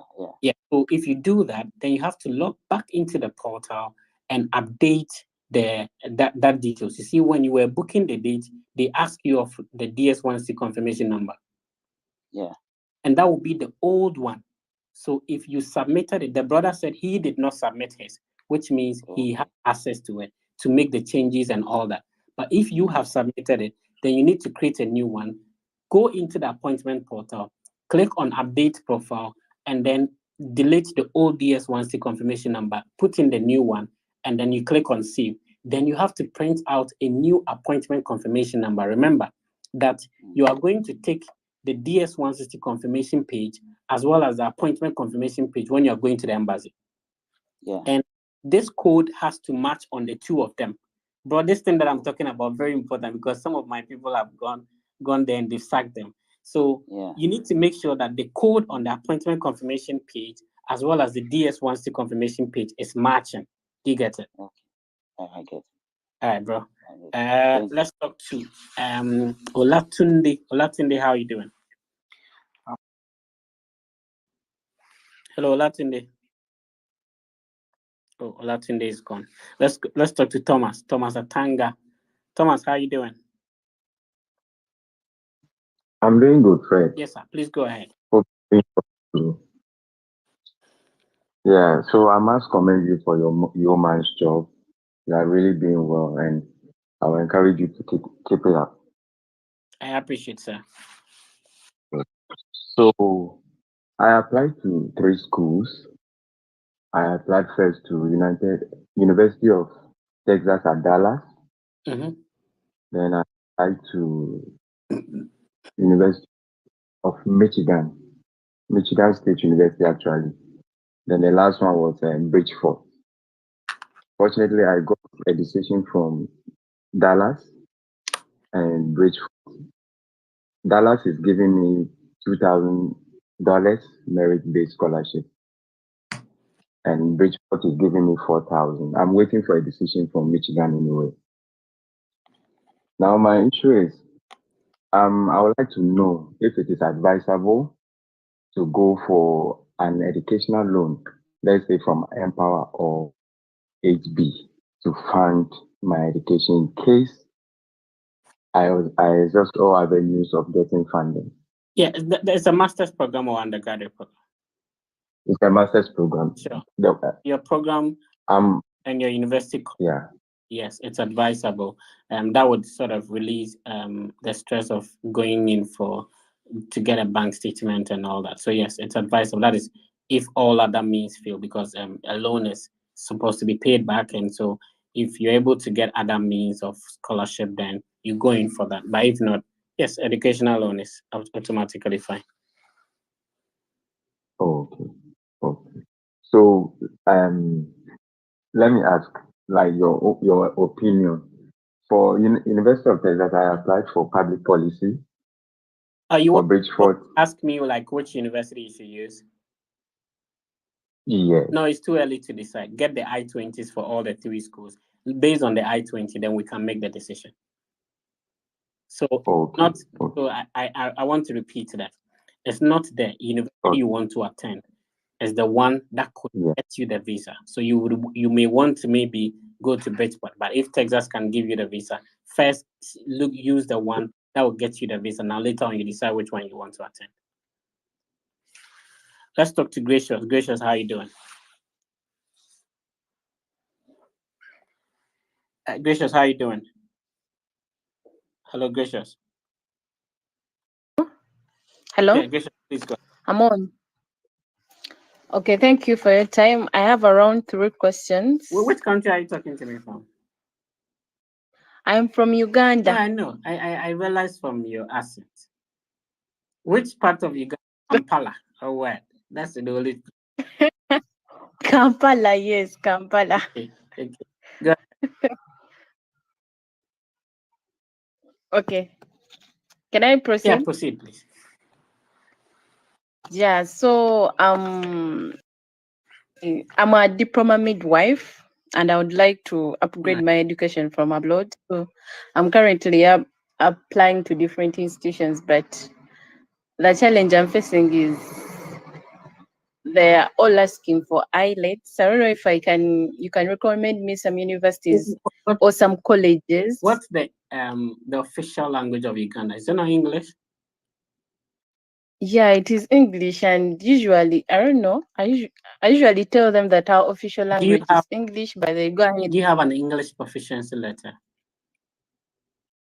No. Okay, so that may be the reason. So you can tell me that you have a diploma, but you have to prove to me with your transcript that you have a diploma, right? So Yes, I have. So you cannot just say that you are proficient in English. There should be a document to prove that you are proficient in English. That's where the English proficiency letter comes in. So the English proficiency letter is a 1-page document which says that maybe Uganda, the official language is English. You did all your courses at your diploma level and maybe high school in English, so you can speak and write English proficiently. So in that case, that would replace the IELTS and TOEFL, but you cannot simply say that they should waive the IELTS and TOEFL for you when you don't have any document to prove your English proficiency. So how do I get that document? That's a good question. From the university or the institution you graduated from. So I wish I could share a template with you. It's a simple document, like a 1-page document. Gracious attended this institution. All courses were taught in English. She's proficient, stuff like that. And sometimes maybe you even took an English class that will also be added. So it's a very simple document, Gracious. Thank you for joining from Kampala, Uganda. James Latte. James, go ahead, sir. Okay, good evening, Fred. Good evening. Thank you for the opportunity you've granted unto us. Okay, I have two questions, and the first one is that I would appreciate if you speak up a little bit, sir. Okay, can you hear me now?